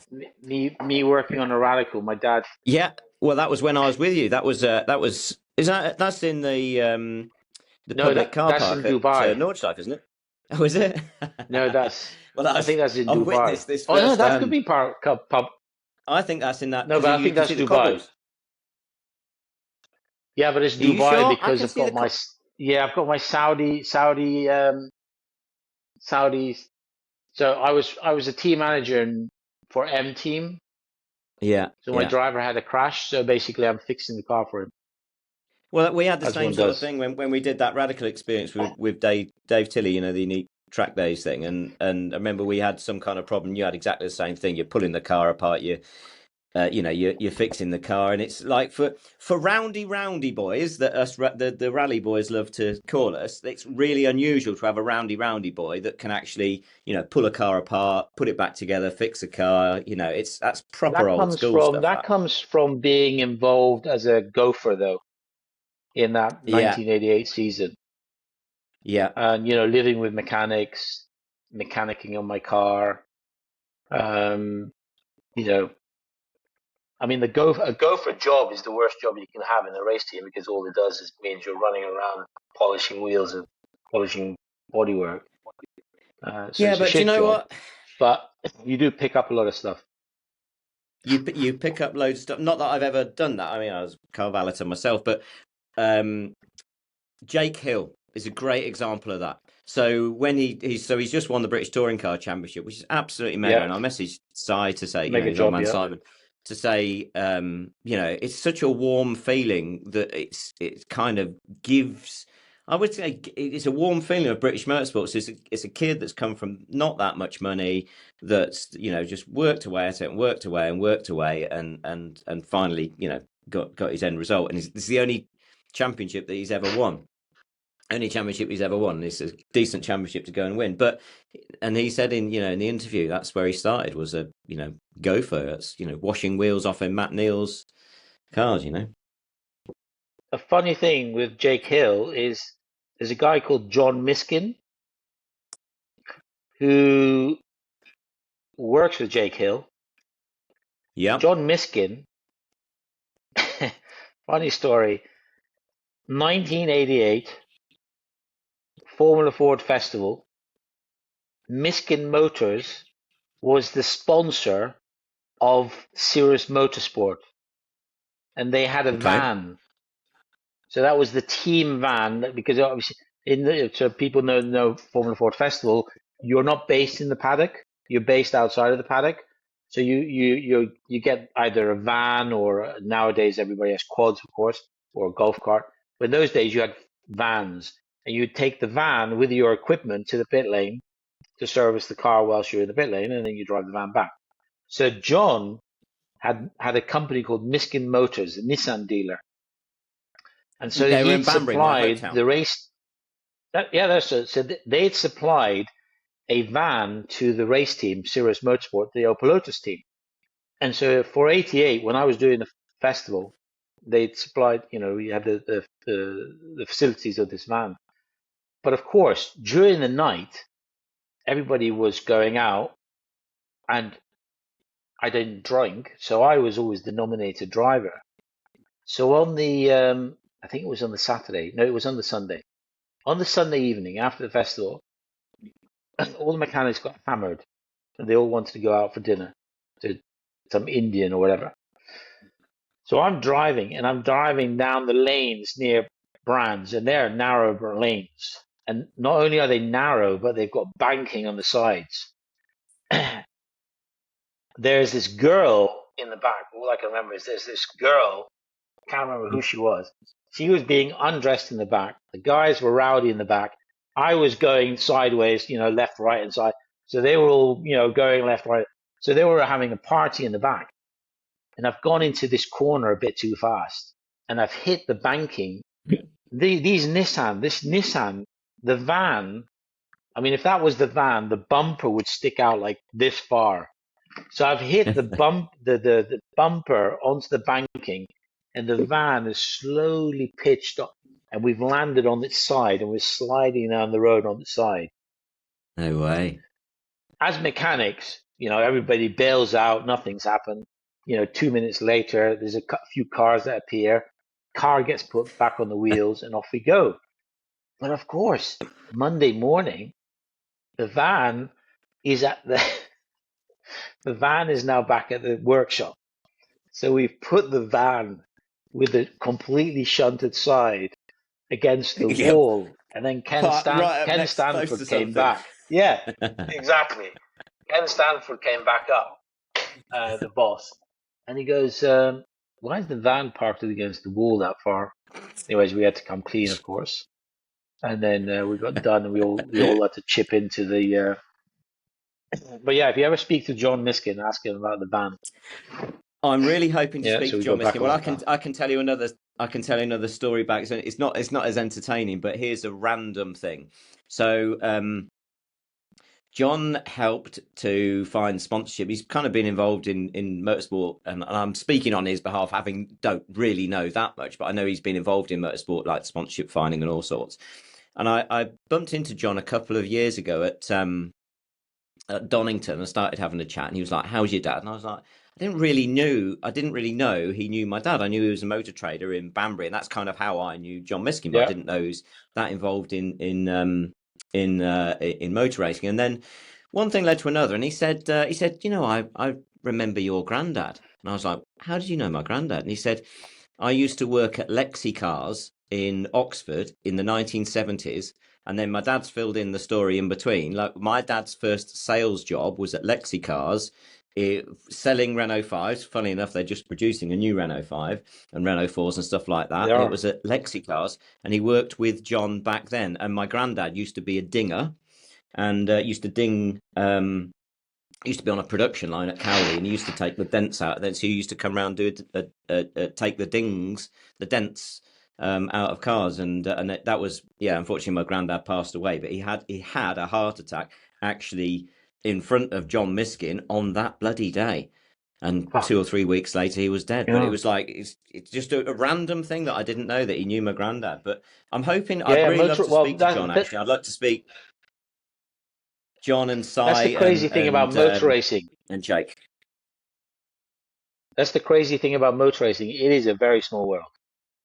Yeah, You only need to know 2 or 3 people, and they'll know who you're talking about. Or it's yeah, a tiny, tiny world, yeah. especially in the UK, of course, because it is a small world. So this is Well, listen, Goodwood mate. Let's bring it up to Revival. date. So, yeah. So you ended up Yes, racing some historic stuff. historic stuff. That was Goodwood Revival. I won it twice. Then we got banned. We were not asked back. But that's Juan in the Goodwood E-type lightweight.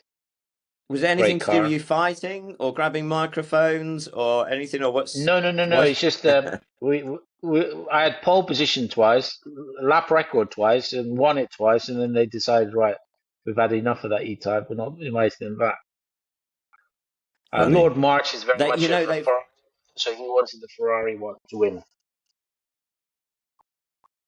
Oh, that's funny. Well, I can see they've just tightened up on their regulations at stopping people like running trick carbon fiber stuff, and I mean, Trick good luck on cars, them in yeah, trying to police yeah. that. But That's a yeah. Repco Brabham.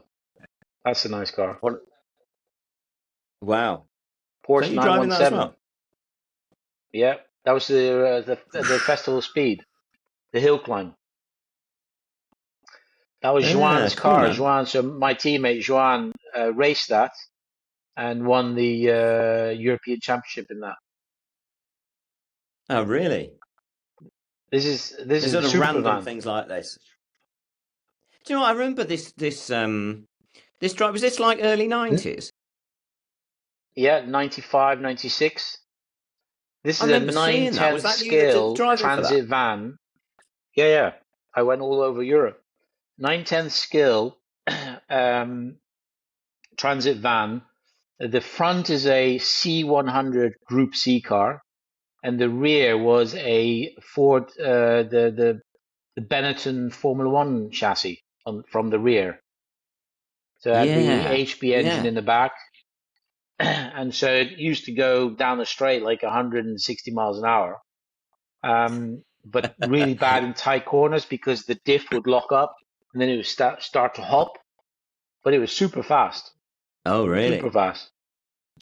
Super dangerous though because the roll I cage remember was like seeing that. It this still was thin. like, It was, and if you ever had a crash in that, you would have died. But I went all over Europe in that. It was great fun. did it support the Grand Prix at one point? Did it have a run out at the Grand Prix? No, I didn't.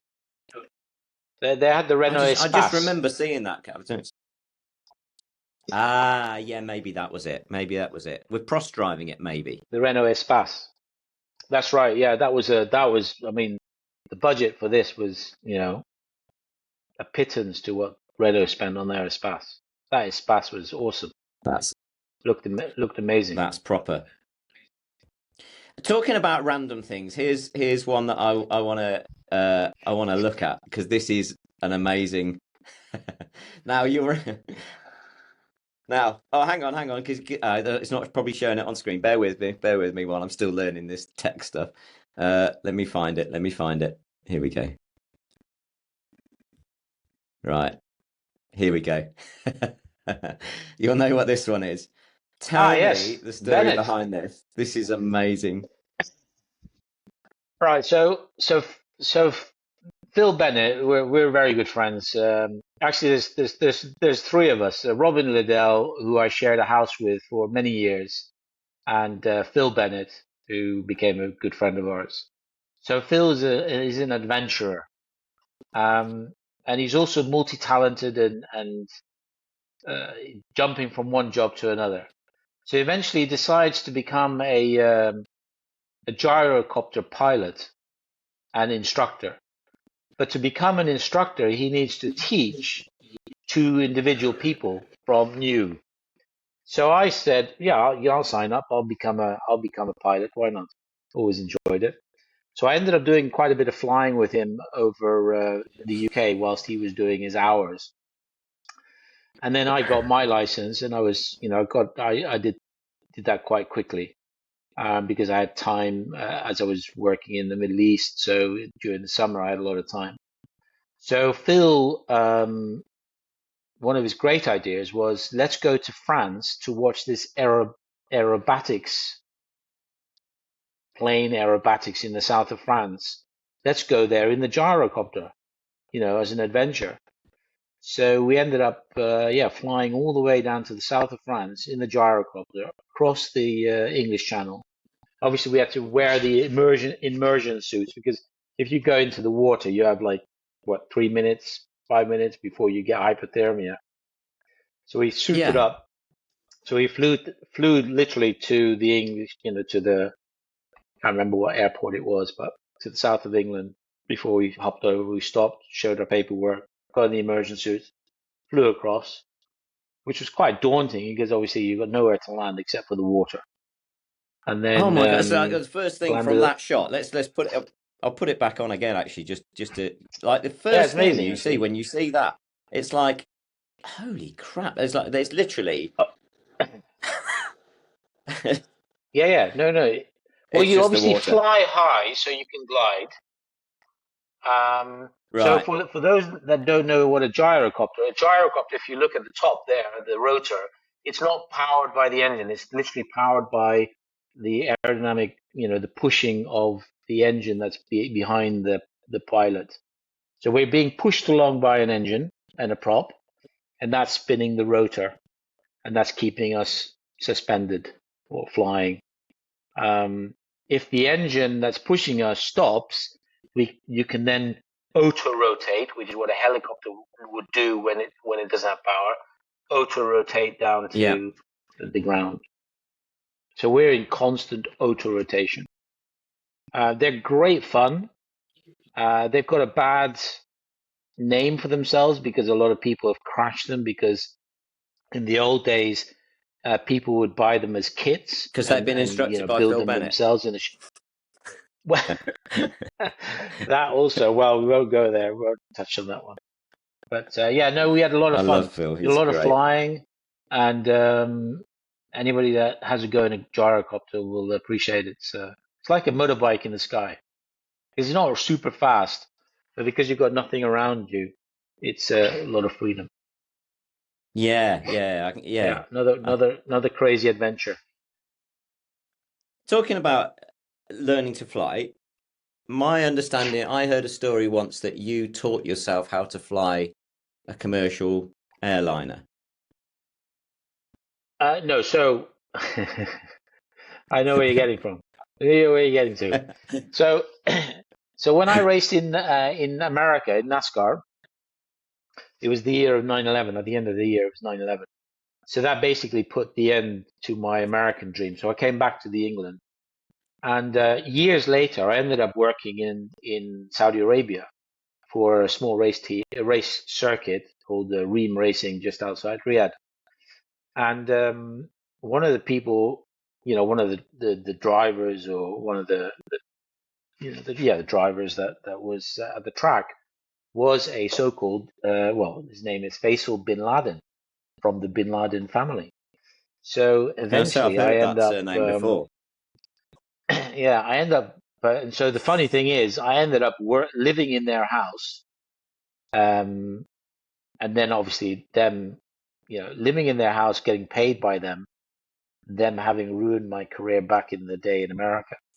But whilst living Well, in the let's house, just clarify the them bit. I think there's a yeah. degree of separation Well, here that actually, must be. so the Bin Laden family is a very big family. They have a construction company out there called Saudi Bin Laden Group, which doesn't exist anymore.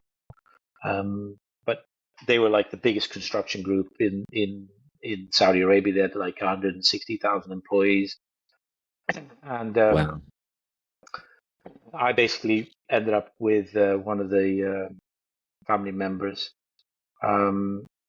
living in their house, beautiful palace in Riyadh. And they had offices downstairs because they were architects and builders. They had, architecture office and so forth. And the team was called Saudi Falcons. We were based in the offices. And at some point, they purchased a simulator, a full-blown, surround screen, dark, all the genuine controls, everything, like massive on industrial scale. Not a movable one, but this full. So jokingly, I said to Faisal several times, let's load up New York and do a bit of flying, which he thought was quite funny. So obviously we never did. But the standard software, I suppose, that was programmed was Riyadh Airport.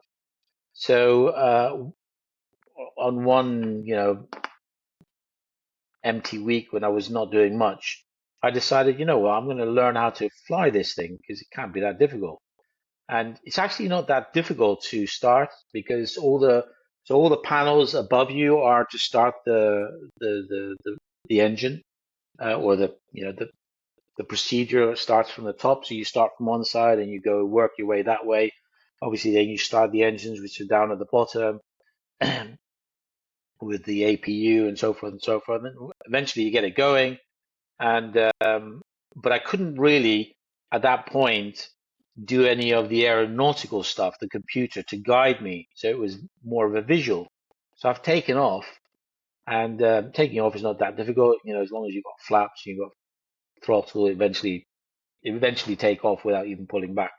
But I've pulled back, lift, put the wheels up, flying along, and now I'm trying to get back to the airport. But of course, you're flying across a desert, so it all looks the same color.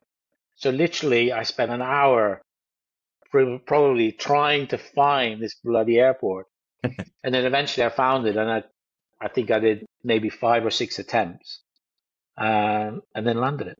Yeah, so I You was sure it pretty wasn't pleased with that. a simulation that was designed for a one-way trip? That's a joke. That's a No, joke. no, It's no. a fucking Yeah, joke. It's a yeah. joke. But Mega. yeah, I knew you just so that teach was yourself to do something like that. It's just when I heard that stuff, I don't think you actually told me. I can't remember who it was that told me that. I was just like, yeah. It's not. that is It's so to be Verge. honest, it's not. I mean, obviously, it's much more complex than what I'm telling you. But yeah, it's Yeah, not too difficult. The sequence mega, of man. switches and starting up procedure. But yeah, So that I'm was the going. Bin Ladens. They're a super nice family. Actually, everybody in the Middle East, for those people that have never been to the Middle East or, think they're a bunch of nutters, they're actually super, super friendly people. And I think in all places, we have nutters. We have nutters in America, as we just saw, yesterday. Was it yesterday that I mean, the Tesla stood up quite well, I thought, for what happened. Holy crap! It can set off a bloody bomb in it. Yeah, that's I know. I fuel and mean, fireworks, wasn't it? Well, let me just. There was a couple of other photos that you'd sent to me, which where do we got to? It's kind of looking at. we There was some we've done historic Goodwood. single seater. Well, you'd done some of Goodwood, but there's some like is single seaters as well. What's Yeah, this going is on? a client, Cooper client, Lotus at Goodwood. Oh, okay. Didn't last very long because the drive shaft broke. Oh, okay. This is the Radical SR3, which I drove at the Nürburgring, Nürburgring. SR9. SR9, yeah. I also Okay. drove that with Stuart Mosley in Laguna Seca. And we would have done Cool, quite man. well at Laguna Seca, but as Stuart will tell you when you interview him, no doubt, our engineer kept putting new tires on, and the track was recently resurfaced. So literally, Hmm. we were not using the tires, and we kept getting new tires, and we kept saying, "Listen, just keep us on these old tires because at least they're warm and they'll Hmm. last us for a weekend." So yeah, that was a bit of a not a great weekend, but that was good racing with That was Stuart. a decent car, though, the SR9, wasn't it? It was a good car, yeah. I mean, obviously, it had a few reliability issues because they were running the AER initially. Right. So I think that was it was quite a temperamental package. And then they had issues like all LMP2 cars in those days of the starter motors failing. Oh, really? Yeah. So what have we got here? This is Le This Mans is again, but what? GT2? Yeah, GT2 with the Ferrari 430 with the McInerney father and son team. Okay. What sort of year is this?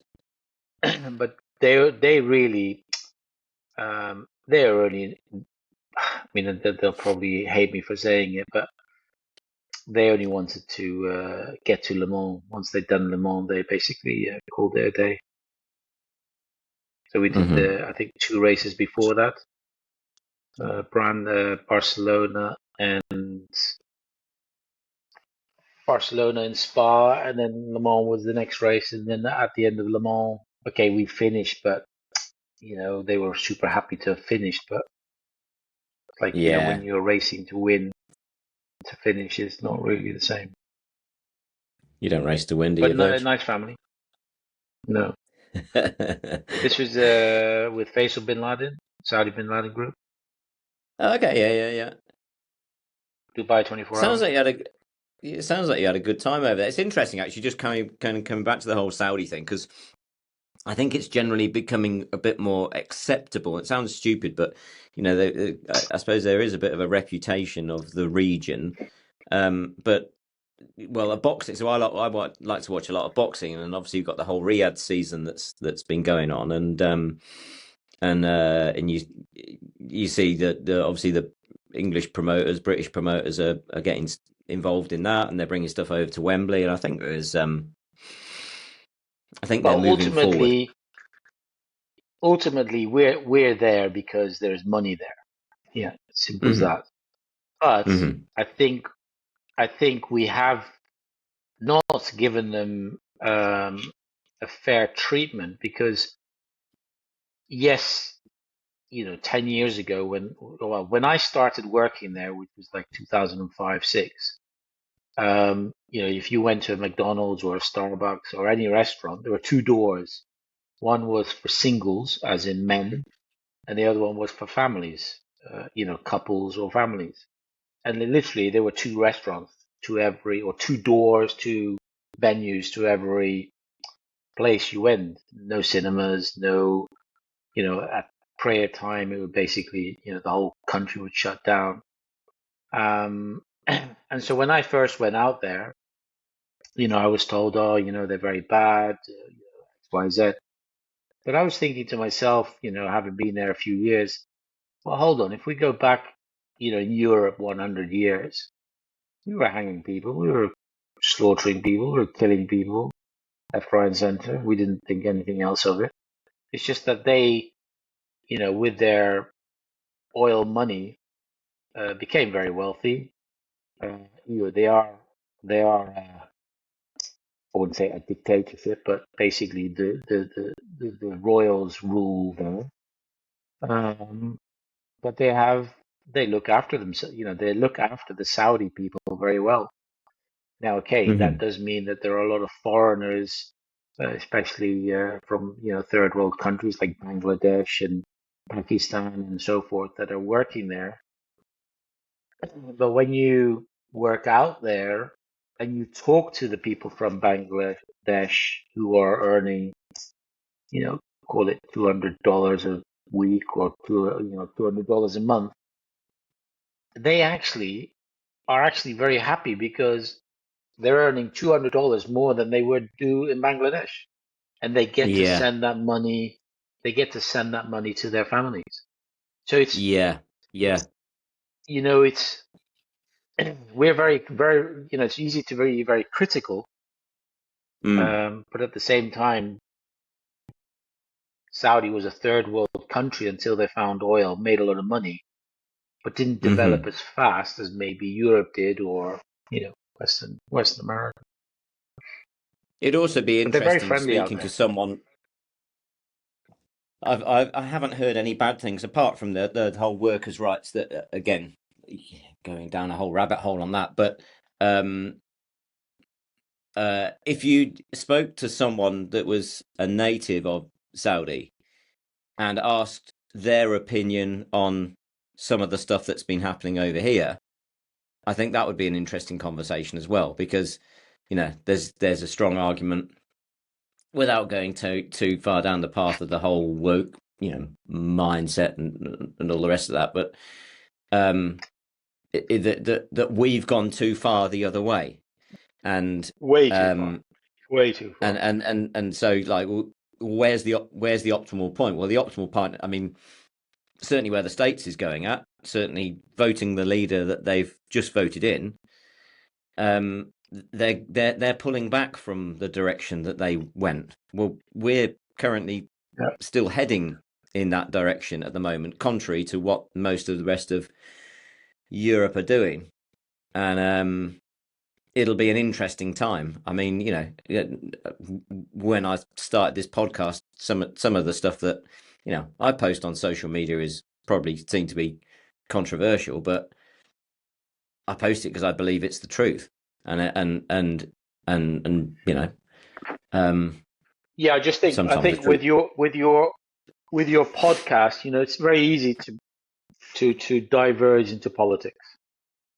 Yeah. And I think I'm on the same page as you in my thinking, but then there's probably 50% of people that are on the other side. So I think you just keep your podcast to motor racing and funny stories and bullshit. And if you go into politics, then you maybe, I don't know, upset too many I think people. there'll be a degree of dabbling. You can't invite someone like Howard Hunt, or even someone Correct. like, I'd quite like to have someone like Melindy on there, just because she's quite vocal. Melindy from Gold Track. I'd quite like to Yeah. have her on there because she's quite vocal on X, on a lot of her posts, and she's quite forthright. But then I'd like to have someone that doesn't think like that. That has, maybe someone like a Mike Barker, maybe someone like a Bradley Philpott, or to try and get some balance, because ultimately, like, well, actually, like, let's have some fucking heads up on here. What's coming is AI, and if we don't train AI to be reasonable and balanced, then we're in trouble. So it's like, well, how do we get reasonable balance? Well, we talk to each other. That's a good starting We point. talk to each other, yeah. We talk to each other. X. We understand each other. We don't like just ignore each other or shun each other, and that's kind of. Anyway, yeah, we're getting off on a bit of a tangent, Yeah, we're but getting off from no, here. I think I think there's to be said for that. And now, kind of bringing us kind of up to date in the Verge chapter. Then, so we're looking at GT2. So that was last time I saw you, when I was sort of sweating in No, your this is in your GT3 workshop. You were still. you were doing this. This is Dubai 24 hours. Oh, okay, cool, Still with this is with WRT. Um, nice. That looks like a weapon. the Audi. Yeah, no, this was a good race actually. We were actually lying first, and then is it this one or is it another one? This one doesn't look like it's rained. So that's Mohammed Al Saud, who I coached from day one, and then that's GT2. So I mean, super nice guy, royal family. Quite interesting when you work with the royal families in Saudi. So, for example, I was flying from the UK to Saudi with no visa. They would phone Really? British Airways and say, "Let this passenger on. The embassy is waiting for the passenger on arrivals." They would Amazing. phone up the embassy in London when it was closed on Christmas Day. I think it was Christmas Day. I went to the embassy. There was nobody there. They opened the embassy especially to give me a visa. The Royals have some clout, I tell you. But yeah, Yeah, so this is yeah. GT2. So Aurelius Rustica, funnily enough, only lives less than a kilometer from where I live. Oh, really? He's Lithuanian. He has a business called Topo Center, which is what the sponsor is on our suits. Basically, it's white Mm-hmm. goods electronics like Media Mart, Currys, I suppose, in Lithuania. Mm. I did a bit of dabbling in racing, local Lithuanian motorsport is very small, and got in touch with the team that is based in Valencia, who I'd worked with, who are Lithuanian, and that's how they put me in touch with Aurelius Porto. He's a Porsche man through and through. Actually, I think if you go 4 pictures further, there's a Porsche. And this is Walter Hayes. A few more. I can see the black Porsche. One more, two more, one more. That's it. So this Porsche is a GT2. So he bought the Porsche, and he's got a full-on RS collection as well in Lithuania. So he bought this Porsche, decided he'd go racing, and went to Hockenheim. Got me to come as a coach, and I coached him a bit, and then he decided, well, why don't you just drive with me? So we did a deal, and I did the season with him, and we had a good season. And then the following season, we drove the Audi, which is the picture you saw earlier, and we managed to win a race, which was pretty cool. Because obviously, when you're racing, again, for the people that don't know, but when you're racing against, when you're racing with amateurs, Mm. you're completely dependent on your speed of the amateur. If he's a good Yeah, billy or not a good billy. And yeah. Your target is your two when we second window, won, isn't it? in Imola, Aurelius drove like he was on fire, and that allowed us to win. Other races, you'd be like, "What are we doing?" Like 2.5 seconds off the pace, like you know. And as a pro, it's actually difficult to drive 2.5 seconds off the pace. It feels really Mm. slow sometimes. Yeah, yeah, So yeah, yeah. in GT racing, when you're racing with gentleman drivers, but he's a super nice gentleman. So we did 2 seasons in the GT2 championship, which is a new championship from SRO, to Okay, try yeah. and get gentleman drivers who don't want to spend the GT3 budgets and have more opportunity or chance to win. Basically, that's the concept of the. They have more power than the GT3, but less aero. So we were running Right, 700 okay. horsepower compared to the 550 of a GT3, but we were running less aero, and the ABS is also more basic. But Yeah, I was fun going to cars say to drive. the Porsche looked less complex in terms of the aero, less involved. Yeah, How do you find it now that you're getting into your fifties? When you go racing in your fifties, do you are you is it easy to measure against how you were in your twenties? I mean, where do you feel you're I at? tell you, when I was so when I was driving, okay, this is now also 7 years ago when I was driving with WRT in Dubai, 24 hours, and obviously not. I didn't, those years I wasn't racing at all. I was literally jumping in as the fourth driver in the Audi in Mm. Dubai, and within 5 laps I'm on the pace. Comparing myself to Dries and Nice. Now, okay, full on qualifying. Yes, they've got it. But if we look over a stint, if I'm not faster than them, then I'm as fast. So I haven't lost it. But for sure, they're super. Those guys, the guys that are in the cars every weekend, they're super comfortable with what they're doing. It I does think take a little that bit makes a more lot of difference, doesn't effort. it? It's Yeah, seat time, isn't it? I mean, it's like when seat I time. eventually went back to racing, like to do a full season in 2007 when we did Radicals with Barry Gates. That was the first full season I'd done since '98, and we went in with the previous year's championship team. We went in with 2 or 3 days testing in at not Ascari. What's the other place? Clive Greenhill's place. Sorry, Clive. Guadix, Circuit Mike. Guadix. Guadix, thank you. Yeah, Guadix, yeah.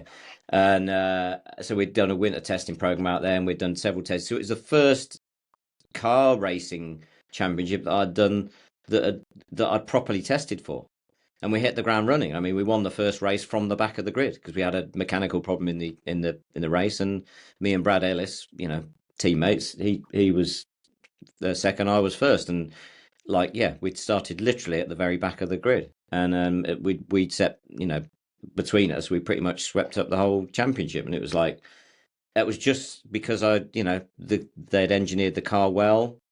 I was on case as a driver, and so was Brad, and our I teammates, also think were somewhere near.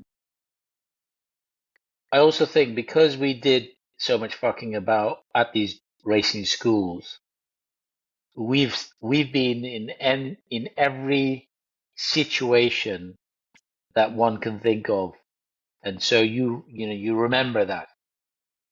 Yeah, So these new drivers that are coming along, they're exceptional drivers. I don't say anything else. But I call them the PlayStation generation because at the end of the day, none of them know how to heel and toe. None of them would know how to change gears, let alone heeling and towing. So they're very good with the tools they have.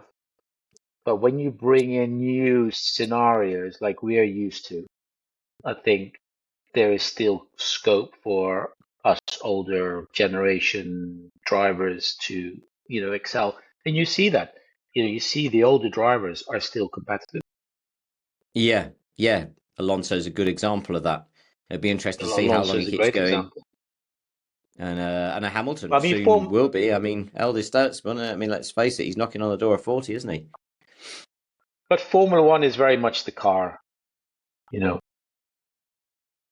It's a, Always has been, no, though. always has been. Yeah, yeah. And so now, what you're doing nowadays? So you're off being you're observing other people's Well, driving. I've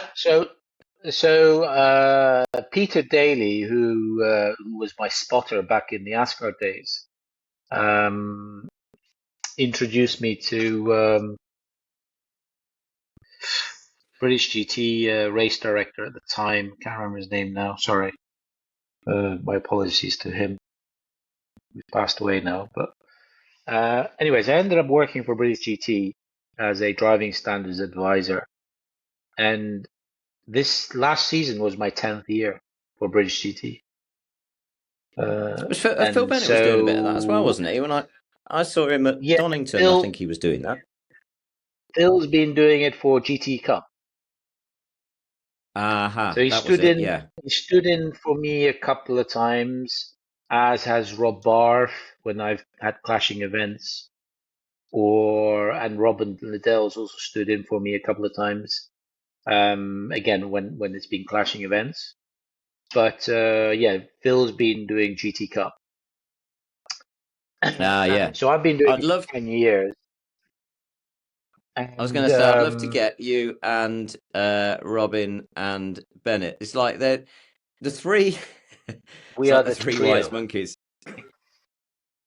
The freaking scrapes that I've heard that you boys have had, mainly involving the A5, mainly involved some finger out the window. So, A lot of Was stuff. there what? The Imperial Mint shooter. You forgot about the Imperial Mint shooter. I have not forgotten about the Oh, Imperial Mint shooter. you've. I love it. Yeah, great story. So I put instructions on how to Um, create an Imperial Mint shooter. It's going to be passed down you through know, the Dunn generations. This. no, but there's a company now in America that makes actually that they actually produce proper Imperial Mint shooters. No way. What are they made Yeah, out of? So for the it's like benefit of people I'm watching, exactly. not that we. It's basically the same thing. So for the benefit of people, not that this is a podcast that's showing you how to create weapons. So is this something you learned in Spain? In Spain, yeah. So it's basically a bottle top, or the end of the bottle, which is cut off, and then a balloon wrapped up, rolled up a bit like you do your condom when you're lucky, uh, lobbed over the top, and then you put an Imperial Mint shooter and you pull back and shoot, and it's the most fun you can ever have. I'd highly recommend I've, not I've, to shoot it at other I cars. have But spent, please don't yeah, I have spent shoot it well at. over £1,000 on Imperial Mints in my day. I had an Imperial Mint in here, but I think I've shot it at something. So yeah, don't do this at home. Don't shoot at other cars. Don't shoot at Hertz hire car centres when the door is open on a summer's day. Don't do that. We're not recommending do that. The first time I met you, that's it, I said on my intro, was at Silverstone '97 when and you were I was just starting as a junior instructor, and there's quite a lot of big names around. There's people like yourself and Darren Turner, and so I'm a bit starstruck. And the main thing I remember about you is the homemade. Well, I'm wanting to say it's a potato shooter, but was it an apple shooter or was it a Potato, potato no. shooter? Potato. Potatoes because they naturally, what do you call it, lubricate. The 2 inch, so a 2 inch pipe onto a converter, which is to 4 inch pipe. Push the potato in all the way down the 2 inch pipe until it meets the 4 inch, not into the 4 inch. Atomized fuel, bit of fire, boom. Highly dangerous when it And goes over wrong, the grandstands you of know. Stowe Corner at But Silverstone it went. oh yeah, mega. They are mega. Amazing.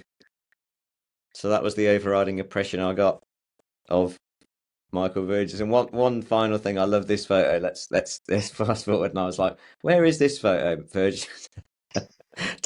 So this is in Jeddah at the Saudi bin Laden house, and we were testing. So this is like literally the first one of these jet propelled water, whatever you want to call them. Now they're everywhere. Now they're much more, uh, they're much sleeker. Now they just basically now you just stand on them and they go up in the air. But yeah, in those days, a German guy had basically created this, and then we helped him with a few pointers. Like we're basically sat on some sort of a pole in between your legs, so it's not even as comfortable as a bicycle chair. Literally a pole, very uncomfortable. That's why Oh, I've got a okay. towel. That there is a towel. I'm sat on a towel on the pole because the pole was fairly excruciating. Excruciating. That But looks yeah, this is in quite Jeddah. dangerous. Well, the danger here is you've got a jet ski which is connected to the hose, which is feeding this apparatus with water. You've got the jet ski following you, and the fact that you can follow on the jet ski or fall on the jet ski. That's the danger. That's amazing. Verge, I can't actually believe you're still alive, but you're doing well. You're looking well. Listen, man, Thank thank you. you very much for doing this podcast. Really appreciate it. I think it's been about 2.5 hours long, but that's mega. That's absolutely mega. Let's hope What we we'll don't do, bore too many people. well, look, hey, my approach to this is like Watch it if you want to watch it. Subscribe if you want to subscribe. Don't if you don't. It's kind of, remember that old film, Brewster's Millions? Vote for none of the Exactly. above. Don't care. Don't Exactly. care. Watch it if you want to No, watch it. But let's try and get this podcast of yours #1. That's the aim. well, we'll keep plugging away. But I'd love to get you and Robin and Phil. That'll be entertaining. So we'll see if we can arrange that for the future. Actually, get you down here. Get you all in the same room, plied with alcohol, and Yeah, no, that'd be see good. what I other mean, so trouble we can make. I'm in the UK for British GT, so just bear that in mind. So if we're ever around, maybe if when I'm doing Darlington Park, which is not very far to where you are, we see if we Yeah, get yeah, the yeah, yeah. boys. I mean, Phil's always around, but it's Robin that's he's racing in the US, so he's Yeah, traveling to yeah, the yeah. US, often. So it's whether he's around. But I'm up for anything. Yeah, mega. Sign me up. Yeah, mega. Top man. There's no Just lifting remember, there. don't No lift lifting. off. Don't lift off.